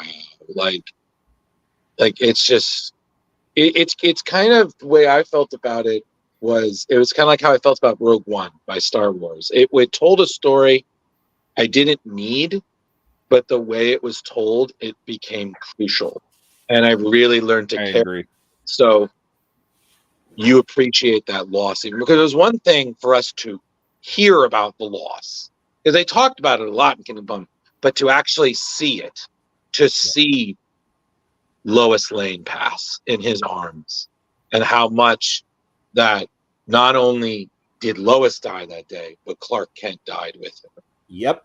And when he sees Earth 1 Lois, God, those scenes are so, and she's like, you can't look at me. And he's like, no. Because it hurts too much. And also when he's like kind of scoping out the Daily Planet clandestinely, and Superman Earth 1 shows up, and his first is like, hey, what are you doing? But really, at the end of the day, I love when Supermen of different parallel worlds do meet each other. And it's something that I loved in the Bronze Age in particular, with the Golden Age Superman and the Crisis era Superman and stuff. And it's just like, hey, are you okay? And I mean, again, they can't help it. They're just good guys. And it's really this like almost younger brother going like, hey man, it's us, it's me. Don't, you can talk to me about this. Yeah. And those scenes really just resonate with me. And again, it just shows the character of Superman. Yeah, totally. I even felt bad for Gog, the first, I forget his name, Thomas something or something Thomas. Oh, Magog, the disciple of Gog. Yeah, sure. Yeah, like got a rough deal out of this. Like just trying to help out his god. Well, yeah. Well, by killing everybody, but Yeah, well, you know, he was taken down. It's what the most Bibles say. They're or most religions say. You know, no having false gods. No, thou shalt not bow down before any other gods before me, or something like that. Oh, that's good, George. That's actually pretty accurate. Yeah, I'll look that. Yeah. You know what? Someone else talk. Leo or Carrie, you talk. I'm good. Go for it, Carrie. So the lettering is something I wanted to bring up in this one because this one is what made me hunt down Rob Lee, and I mean, obviously here you can see where they're the speech balloons go to them, but in other ones where you aren't sure who is talking, he made it really easy to follow by having slightly different colors for things, using their emblem at the beginnings of them. And he also, if you notice, with a lot of like right there with that Khatum, makes sure that it isn't overpowering the graphic. Like you can see everything that's going on, and you hear the sound, but it isn't. You know, I know I've been on this lettering kick lately. It's a weird thing, but it's really well done here, and it also, because it was so hard for me to keep up with all of these different characters. As you guys can see, as we've been going through this, they'll show the table, and then we're getting pages of who is who and what they're from and how to relate to them. And there's finally my favorite splash page on it was when they're all trying to sit at the table, because in this, I read it from the beginning of the volume 3 JSA up through 22 with the rest of the stuff in it too. And they're all recruiting all the new legacies, and they finally get to the point right here. This, I think that was it. Maybe. Yeah, they can't fit at the freaking table anymore. They're like all trying to sit down. And there's like, I think in the back there, like Starman is picking up a recliner that Red Cyclone or Cyclone is sitting in. Yeah, Cyclone, yeah. Yeah, Cyclone. And he's just like, is anybody sitting here? I was sitting there. Oh, sorry, you know, but there's just like, we can't fit anybody else at the table. And I was just like, I have no idea who half of these people are, but all right.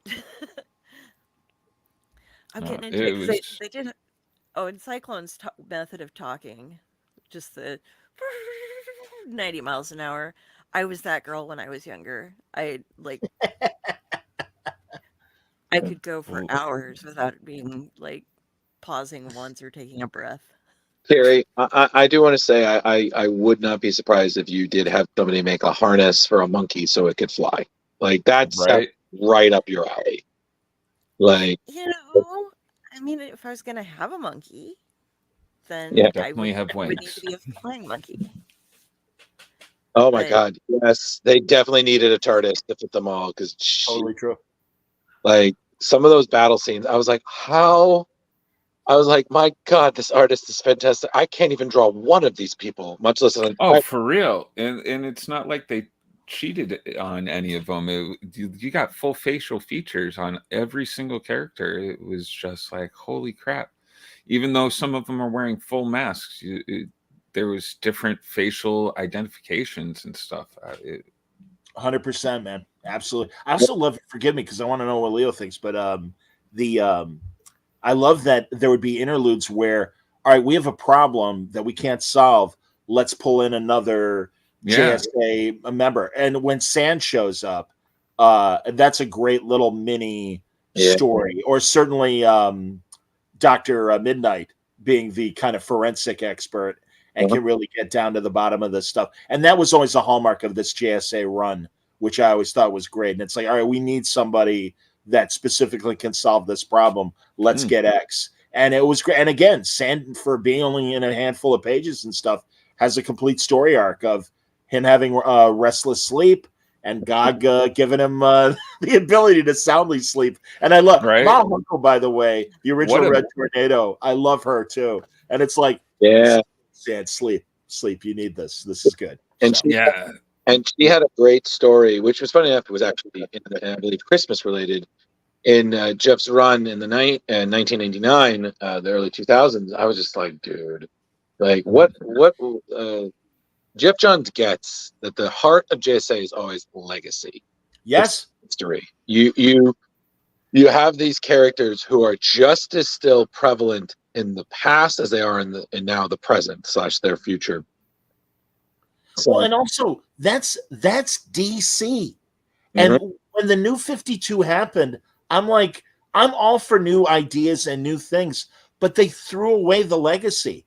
And it's like, no. And everyone shits on DC. Oh, DC stands for Dad's Comics. Yeah, it does. You know what happens with Dad's Comics? He shares them with his kid. Yes, that happened to me. The Treasury size white covered Shazam, Captain Marvel. I'm 7 years old, and we're in the Wisconsin Dells on a little vacation, and I'm in this gift shop, and I'm looking at it. My dad walks up and goes, "Hey, that's Captain Marvel. I used to read that. Do you want that?" And I'm like, "Yes, please." And we sat down and we read it. He's like, "There's Dr. Savannah. Oh my, there's the Rock of Eternity." He's like, "I remember all this stuff." And it was fantastic. And so the New 52, well, they're all outlaws now and they're all rebels and they don't like each other. And it's like, well, you just blew the recipe, kids. I don't know. And again, that's why Jeff, when he came back with Rebirth and that beautiful 1-page panel of shame on me, Barry Allen hugging Wally. Wally, how could I ever forget you? And it's like, yeah, man, you cry. And Damage's story, I'm so glad you got that page up because Damage's story is heartbreaking. Oh my God! And I love that Liberty Bell, in particular, is able to get through to Damage and all of his frustrations. And they're a great couple, Our Man and Liberty Bell and stuff. All right, I'm talking too much. Go ahead. No, I loved. Oh my God, Damage constantly hitting on Judo Master. The right words. I was like, I can't deal with you, kid. I loved when. Oh, I'm sorry. No, I was gonna say, Drew. Yeah, in that last panel. Oh, I get it. I'm hot now. That was hilarious. I loved when they showed Judo Master's point of view of how everybody's talking. She's grabbing like one word here, one word there. I'm like, that is fantastic. That is good comic writing to give you all points of views of everybody. Yeah, but Leo, it's finally your turn to talk, buddy. So whatever T-shirt you're making, stop, please. And who do you think's doing the screens? Yeah, he makes it all work, Drew. Yeah, right. He's probably looking up toys on new Transformers. Yeah. I also thought it was hilarious how Gog couldn't hear Mr. Terrific, like because he didn't believe in any religion. I'm just like, this is like hitting some deep parts. And the different portrayals from each character that had different religions, the Jewish religion, the Christian faith, like everybody's represented. I was like, this is really well done. Yeah, man. And they're all getting along. Most. Well, yeah, mostly. For now, yeah. Like, yeah, I totally agree with all of you. I absolutely loved it. From the artwork to the writing, like we mentioned earlier before, to switch between, Alex Ross's art and I forgot the gentleman that Dale Eaglesham. Yep. Anytime there's like a flashback or anything like that, it was just everything just was so cohesive. And a lot of these characters I didn't know, but being able to tell the story and getting to know their wants and needs, was very well portrayed. And like I loved it, even going back to actually towards the end with Power Girl, and he had the two Power Girls fighting, being sorry, my dog just walked in, being able to easily decipher the two of them and like feel for one and absolutely, despise the other. Like, why are you being so mean to her? It's why won't they just listen to her? Yeah. I had No, that you're moment. immediately on her side. Absolutely, man. And again, also making her the leader of the JSA was a really great move. And I think again, Jeff just gets these characters. I mean, my God, even now in the current Justice Society and that great Stargirl miniseries, he actually fooled me because he created all these new sidekicks for so many of the Golden Age heroes, and it was great because I'm like, am I? Because they also did a Who's Who during Stargirl, and they had the classic kind of Who's Who descriptions of them, and first appearance, Crack Comics, 1948 or whatever, and I'm like, he fooled me. I'm like, Jeff, did I miss these? And he's like, oh, John, shame on you. You usually know your Golden Age. That's one of the reasons why I like talking to you. You should know these characters. And I'm like, oh, okay, all right. And then I'm like, he's fucking with me. That's fine. And I'm glad. And right there, I believe that's Jerry Ordway art as well. It is on Earth 2 stuff. And by the way, another great Justice Society legacy as far as Jerry's body of work, and really gets these characters, and one of my favorite people. And as you know, a Terrificon staple every year. This is, and man, poor Huntress. Gonna say no to this guy that everyone figures she's gonna marry, including Dick Grayson, who she the Earth 2 Robin that she kind of has been pining for all this time. Yep. Tragic shit, man. Yep. But don't worry, John. Comic books are supposed to be for kids. Remember, we can't. Yeah, I know. Now, this is for Kingdom Come. There was 3 stories for it, right? There, like 3, or this was the second sequel. Paperbacks. 3. No, I mean right. There was the Kingdom miniseries as well, which I felt unfortunately didn't resonate the way this story does, in my opinion.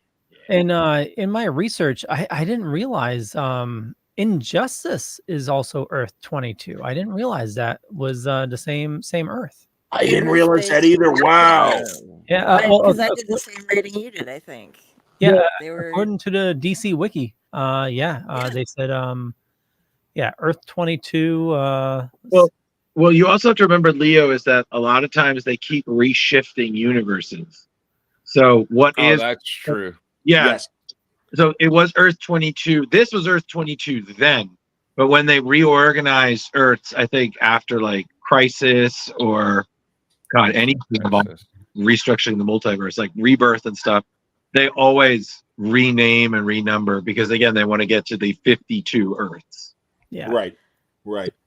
So I think now it is, but I don't think it is. I don't know if Kingdom Come is Earth 22 anymore. I don't know. So it says for the wiki, Earth 22 were reused several times for Earth 22, Earth -22, Arrowverse -22, and then Injustice. Okay. Earth 22, also known as Earth 96, is one of 51 divergent realities. Yes. Divergent. I think they basically just went, hey, Superman had his wife killed by his wife killed by Joker, and this other guy killed him, and what if Superman was the guy to get involved behind that, and he killed Joker? Instead of being the stand-up fellow he was in this one and getting transported away right before everything, let's have him cause it and be the exact opposite of what you provided us to read here. Well, the funny thing is that Kingdom Come being one of the more popular, that they keep coming back to it. Like right now, Mark Waid with World's Finest with the absolutely talented Dan Mora, they're already back in Kingdom Come, and it's already it's similar to what we've seen, but it's already a little different. Yeah. Kingdom Come we've already seen, and again, when it's a popular Earth, I mean, they'll keep coming back to it. I mean, we've seen that a lot with Frank Miller's Dark Knight Returns. They're going back to Killing Joke again. They're going back to Killing Joke. There's again, if it has fans and it will make them money, DC is like, okay, but let's think about this though. What if? I just love that Mark is killing it at DC right now, and I'm so glad that whatever past friction there was with management has gone away. And Mark is just every book. I mean, even Shazam, I think he's doing amazing stuff with that. And it's one of the small areas where I might slightly disagree with what Jeff Johns did with the Shazam family and the way that they're depicting it. And I'm glad that Mark is presenting it the way he is. Yeah, I just know everything Mark is writing. Even his time in Marvel, I always give it up to him for his Sue Storm Invisible Girl miniseries. And it's like, yeah, there should really be a Sue Storm solo book because she's amazing. And also A-Team, what were they called? During Secret Wars when they had the all-woman Avenger team, A-List or A-Team or no, I know exactly what you're talking about. It was the A-Force. Yeah, maybe A-Force. Yeah, no, it was no, I think it was A-Force because Marguerite Bennett was the writer for that. Right. Oh, actually Kelly Thompson too. And and again, where I don't take notes, Jar Jar, I was talking to Kelly and I'm like, my mind right now. Well, I'm just like, oh, A-Force, that was a great book. And I'm like, because G. Willow Wilson started it. And Kel's like, yeah, she only did the first issue. I did a lot of them after that. I'm like, oh my God, Jesus, that's amazing. I'm sorry, Kel, I forgot you wrote that series. But and again, regarding coming back to Kingdom Come, I'm cool with it in Mark Waid's hands because he's the guy who wrote it. I mean, and really, to Mark's credit, he always says Alex really had the bones of the Kingdom Come original story, and that he just fleshed it out. And I'm so glad those guys are on good terms again, because there was a period of friction between them as well. But I can attest, hanging out with them at signings and even going to dinner with them together, that everything is fine. They're great. And two of my favorite people in comics. Flex has always been on my list to meet. I was supposed to meet him at Comic-Con because they had like an exclusive signing, and I had prepaid because that was around the time his career book had dropped, like the work of Alex Ross, and I had pre-ordered a copy that signed. You could bring one thing, and I had his beautiful Starman poster that he did, all the covers for Starman. It was actually my first anniversary present for my partner that I have framed, because I have it signed by James and Tony, and I was like, I really wanted to get the signed by Alex, so then it'll never leave my where I live as long as I live. So only on moving day. And it's just that it got botched because Alex wants to make every fan feel awesome, so he would take the time to talk and do little sketches and stuff. Like, oh, we ran out of time, so. And I'm like, sorry, man.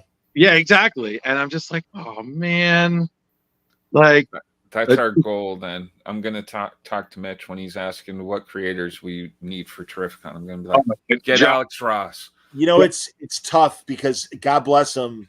I think he doesn't. I mean, he loves his fans and he loves meeting his fans. He really is sick of conventions. Yeah, and, it's really tough to get him out. And I know. When he was in New York, he did Seth Meyers. He did Late Night with Seth Meyers too, and they had all these things.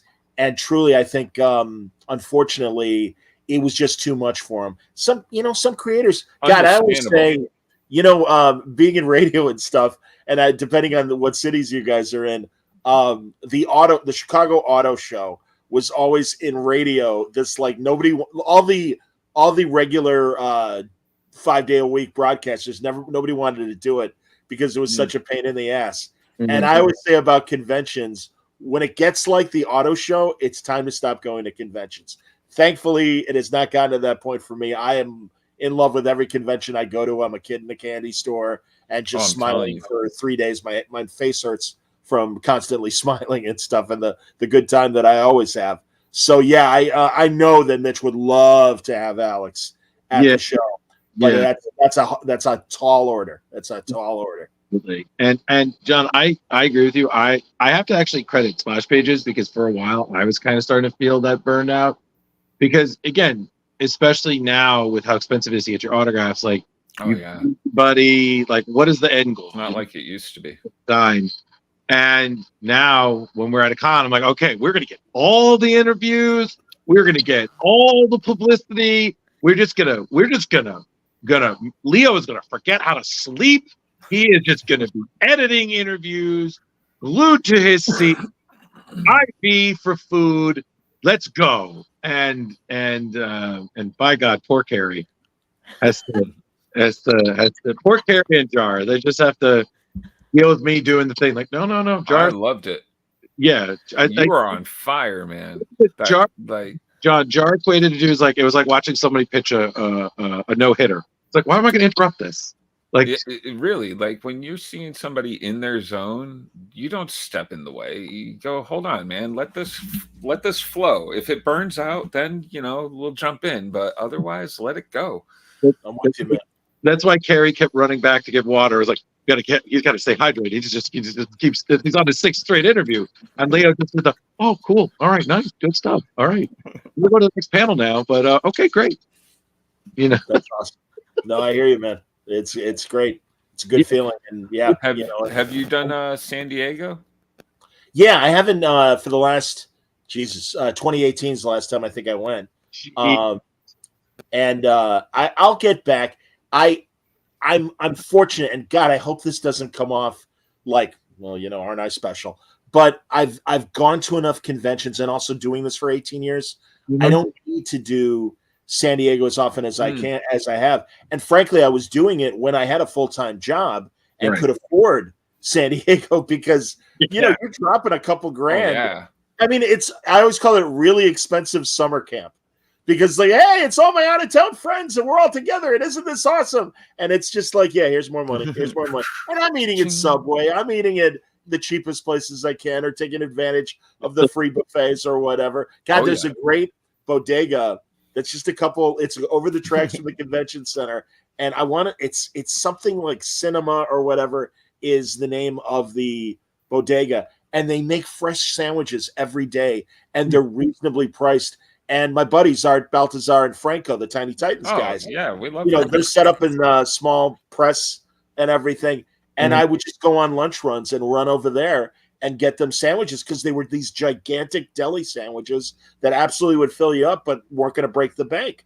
So, yeah. It's I love San Diego, and I wish I had the income to afford it more often and stuff.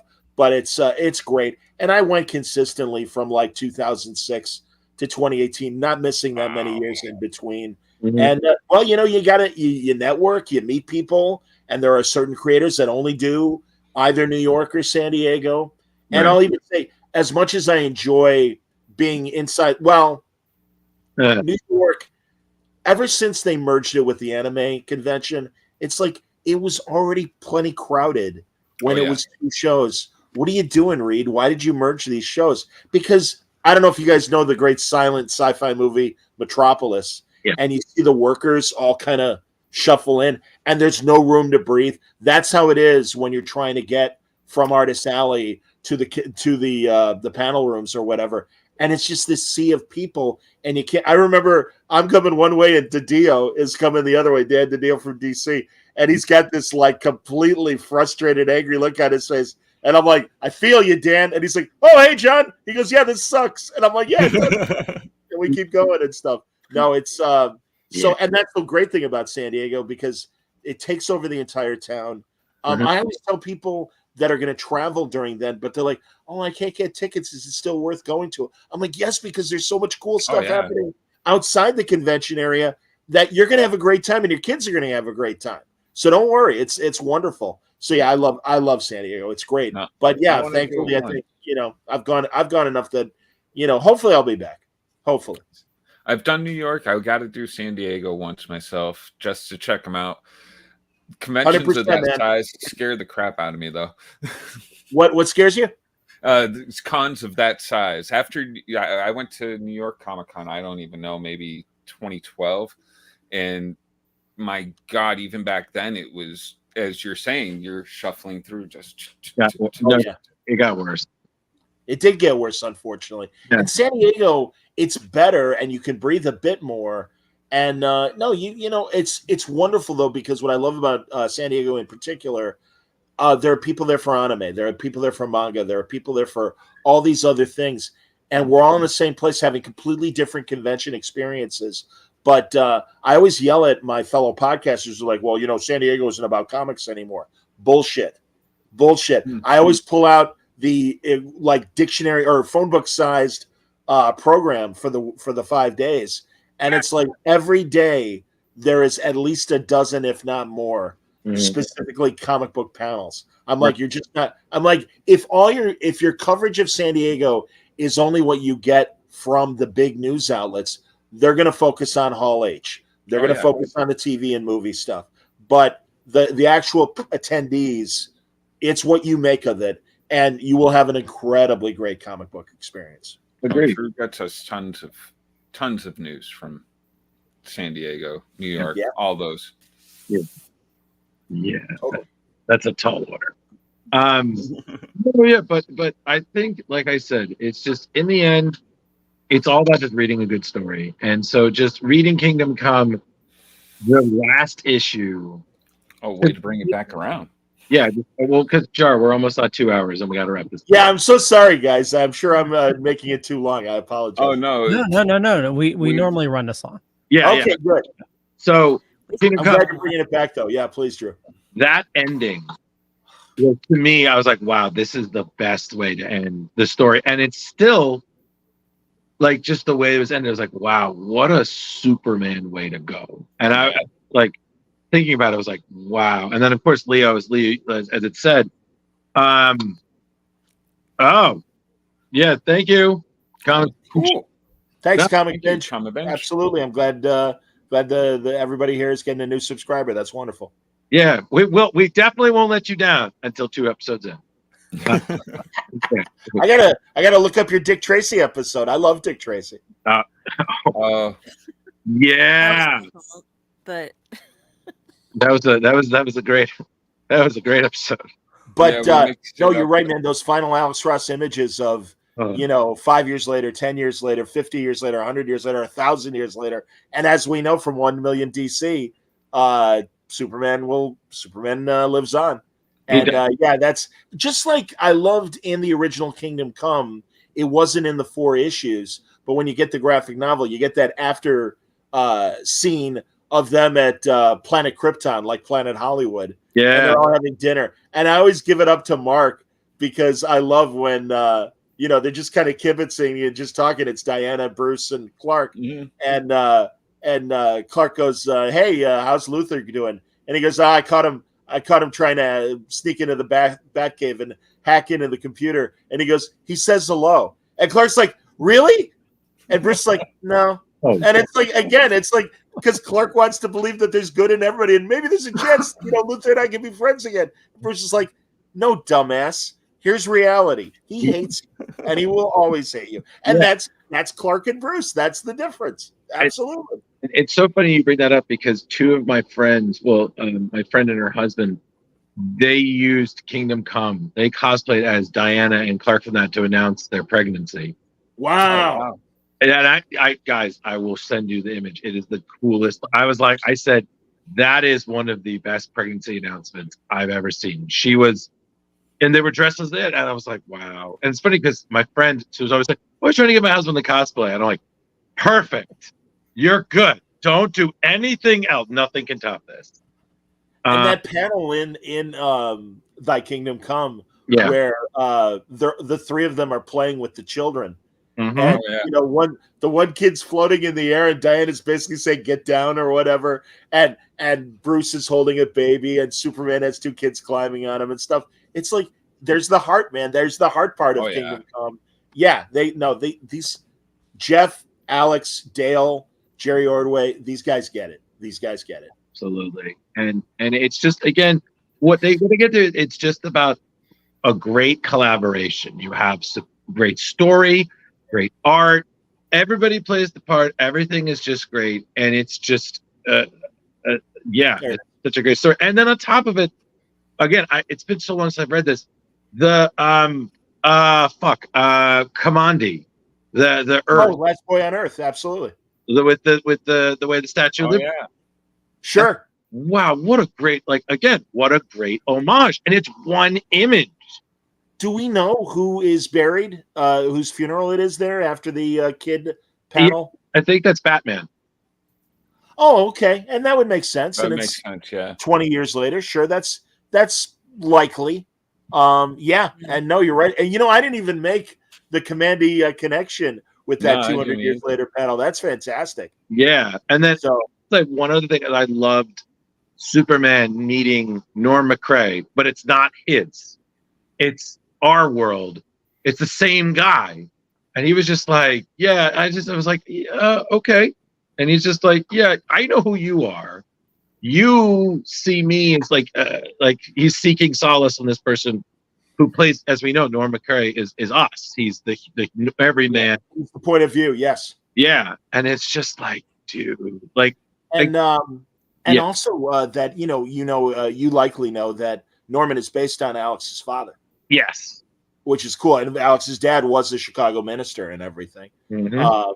Yeah, that's it's pretty amazing. No, again, this is such a wonderful coda, just like that extra scene is in the original Kingdom Come graphic novel and everything. It's it fleshes out the story more, and is if you're a massive Kingdom Come fan, I mean, it's 3 volumes, and obviously if you don't want the hard copies, you can get them on Kindle, and they're not that pricey on Kindle. No. But it's complain about the length either. Like I was able to take it all down in 3 or 4 days. So a normal reader who can take down like 12 comics in a sitting should have no problem at all with this. Do you guys subscribe to DC Universe and Marvel Unlimited? I used to DC Universe. I once it dropped and became when it was before the Max happened and all that stuff. Yeah. I was part of it. It was great, but just wasn't what I wanted it to be when it first came out. I thought we were going to get all the cartoons, all the media and stuff on there, and then they were like, "Well, no, we're going to take all the media." Yeah, I hear you. But Marvel Unlimited, I've really found myself going back and reading things that I hadn't read when they first came out. And I had Jurgens on earlier this year, and one of his Thor runs I missed the first time, and it was like 12 years ago or something like that, maybe even a little bit more. And it was such a pleasure reading it now. And there's an area, pardon me as I'm burping. There's an area where I'm when I do have a guest on, it's like Jerry Duggan. I haven't talked to Jerry forever, and I can think of at least 5 or 6 runs since my last conversation with him that when we do schedule something, I'm going to have to get him back and go, okay, let's talk about some of these. And he's another great writer. It's been so much fun seeing all these men and women that are coming to comics now and really have something new to say and interesting to say. And it reinvigorates my love of the DC universe and the Marvel universe, because I still love a good superhero story, but I am thrilled that other genres are being properly exploited, and the other publishers get that. No, something. Let's do horror comics. Let's do crime comics. Let's do romance comics, and it's great. Well, in the end, John, it's really about the legacy, and they're picking up what all these older creators who, again, everybody, do not sleep on meeting somebody, because if I've learned anything, you do not know what tomorrow is going to hold. So if you get a chance to meet somebody, take it, because I will never forgive myself for passing up a chance to meet Darwin Cook. So, oh man, and he was such a mensch. Man, I love Darwin. And got to know Darwin. He was never on Word Balloon, but we'll get to it. And another guy like that I only met once or twice, but the great Joe Kubert. And my God, what a legend. And thankfully, Jimmy Palmiotti did me a solid, and he's like, "Oh no, Joe, you want to talk to this guy?" And we were all set to do it, and he passed away, unfortunately. But I'm just like you said, I'm so glad I got to meet him. And Darwin, Darwin was just such a brilliant artist and such a lovely man. You know who I think, Drew, is his spiritual successor is Ilsa Chartier. Yes, I agree with that. Don't you think there's a very Darwin Cook style to Yeah. his stuff?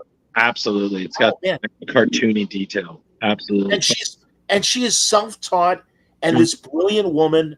Yep. And I am so I'm in absolute awe of these two people that are, many years my junior, but it's Ilse Chartier and Katie Cook. Yeah. And I love Katie. Katie is another one that I, consider a little sister and stuff. And the poor thing, my God, I don't know the specifics of her health scare, but she's on the mend, and I'm glad to hear that and everything. But these are two of the smartest people in comics that I know that really understand, connect well with their audience, are able to sell their art at various price points. I mean, you go to Katie's table, and there are dollar bookmarks that you could buy with her art on it to original art and painted commissions. And Ilsa is kind of cut from the same cloth as well, but very different styles, but both brilliant comic book creators. Yeah. You must have a pretty crazy collection, John. Like, with original art and everything. I can only imagine. I've been lucky. I've blurred my background because I don't want you all to see what kind of slob I am. But I do have a lot of original art. A lot of the creators have been very kind and either gifted me pieces, but also like Doug Monkey. And I think Doug does it for everybody. But I have this amazing Superman that he drew.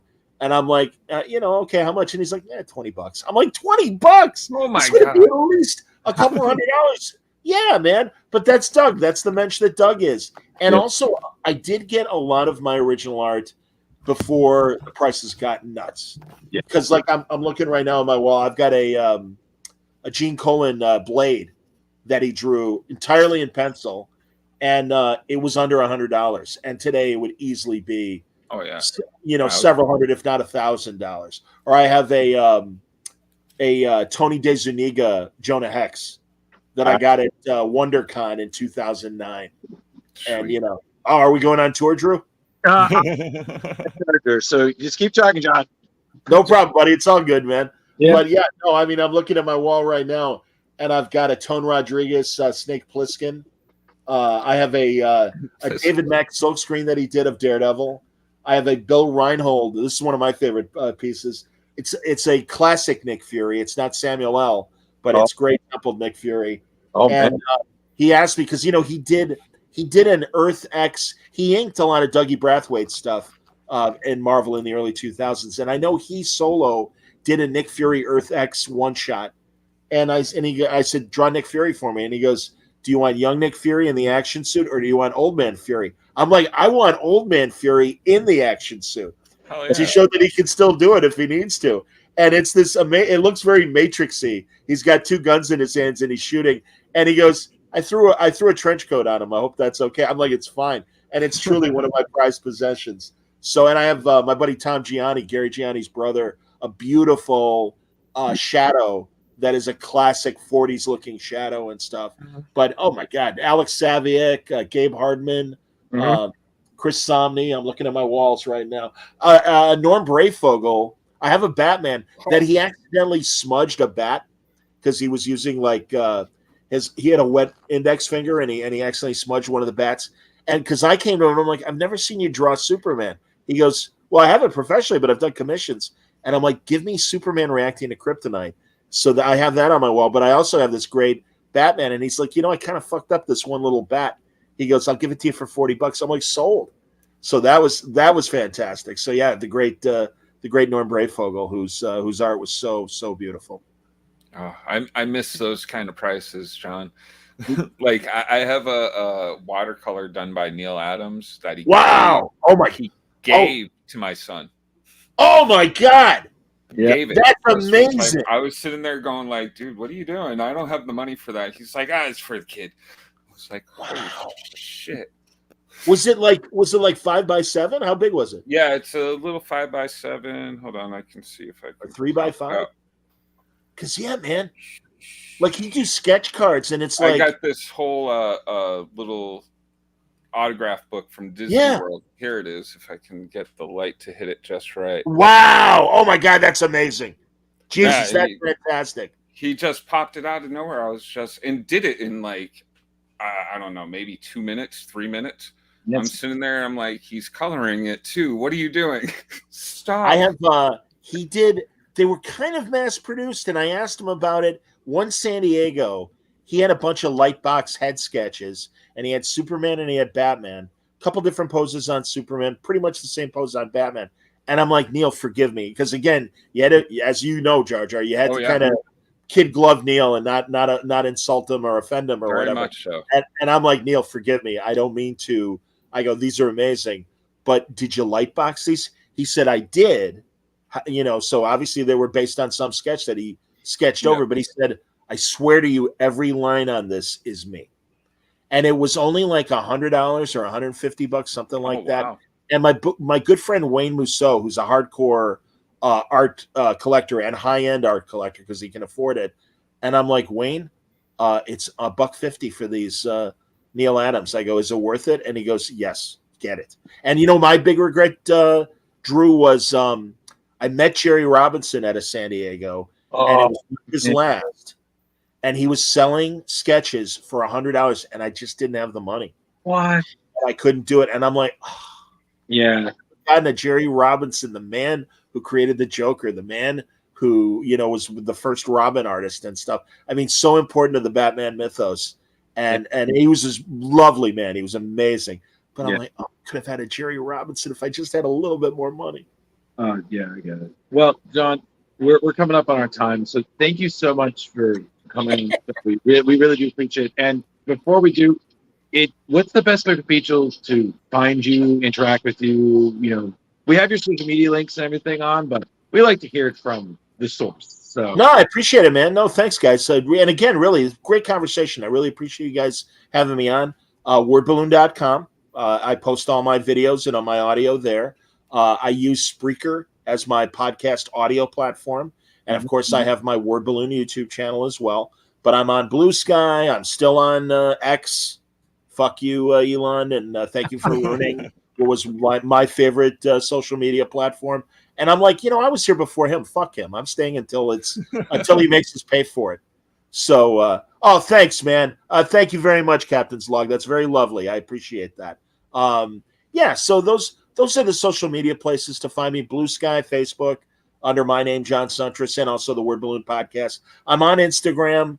I should post there more, but I occasionally will find an image and a reason to post something. I always say, nobody needs to see me in a leotard holding an energy drink.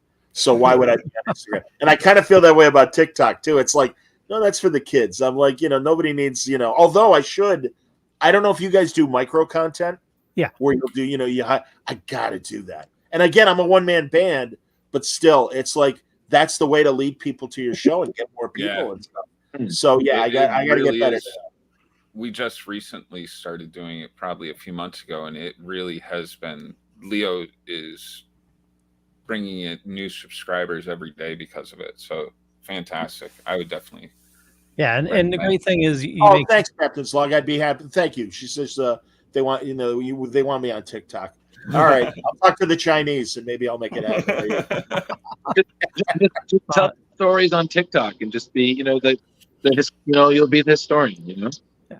Well, I mean, the great thing is, with, the type of shows that you do, John, and like we do, it's easy. Well, not easy. It's still a lot of work, but, taking a long show and then chopping it into a bunch of, smaller segments and then, shorts as well. It's right.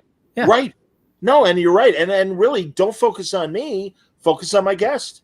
Yep. And hey, this is what's happening in Batman right now. And throw up a comic image. And then, as I'm sure you do, Leo, hey, if you want to hear the rest of the interview, here's the link, Oh. So I talk a good game. I just got to do it. That's all. No, I hear you. Yeah, we need to do it more as well. I'll get on that, Drew. I will. You are one man and you need 8 hours at least of sleep. Stop it. 8 hours is a myth. I'm telling you. Cool. Unless you're Carrie racking in 18 hours. Yeah. Half of a fucking day. Good for you, Carrie.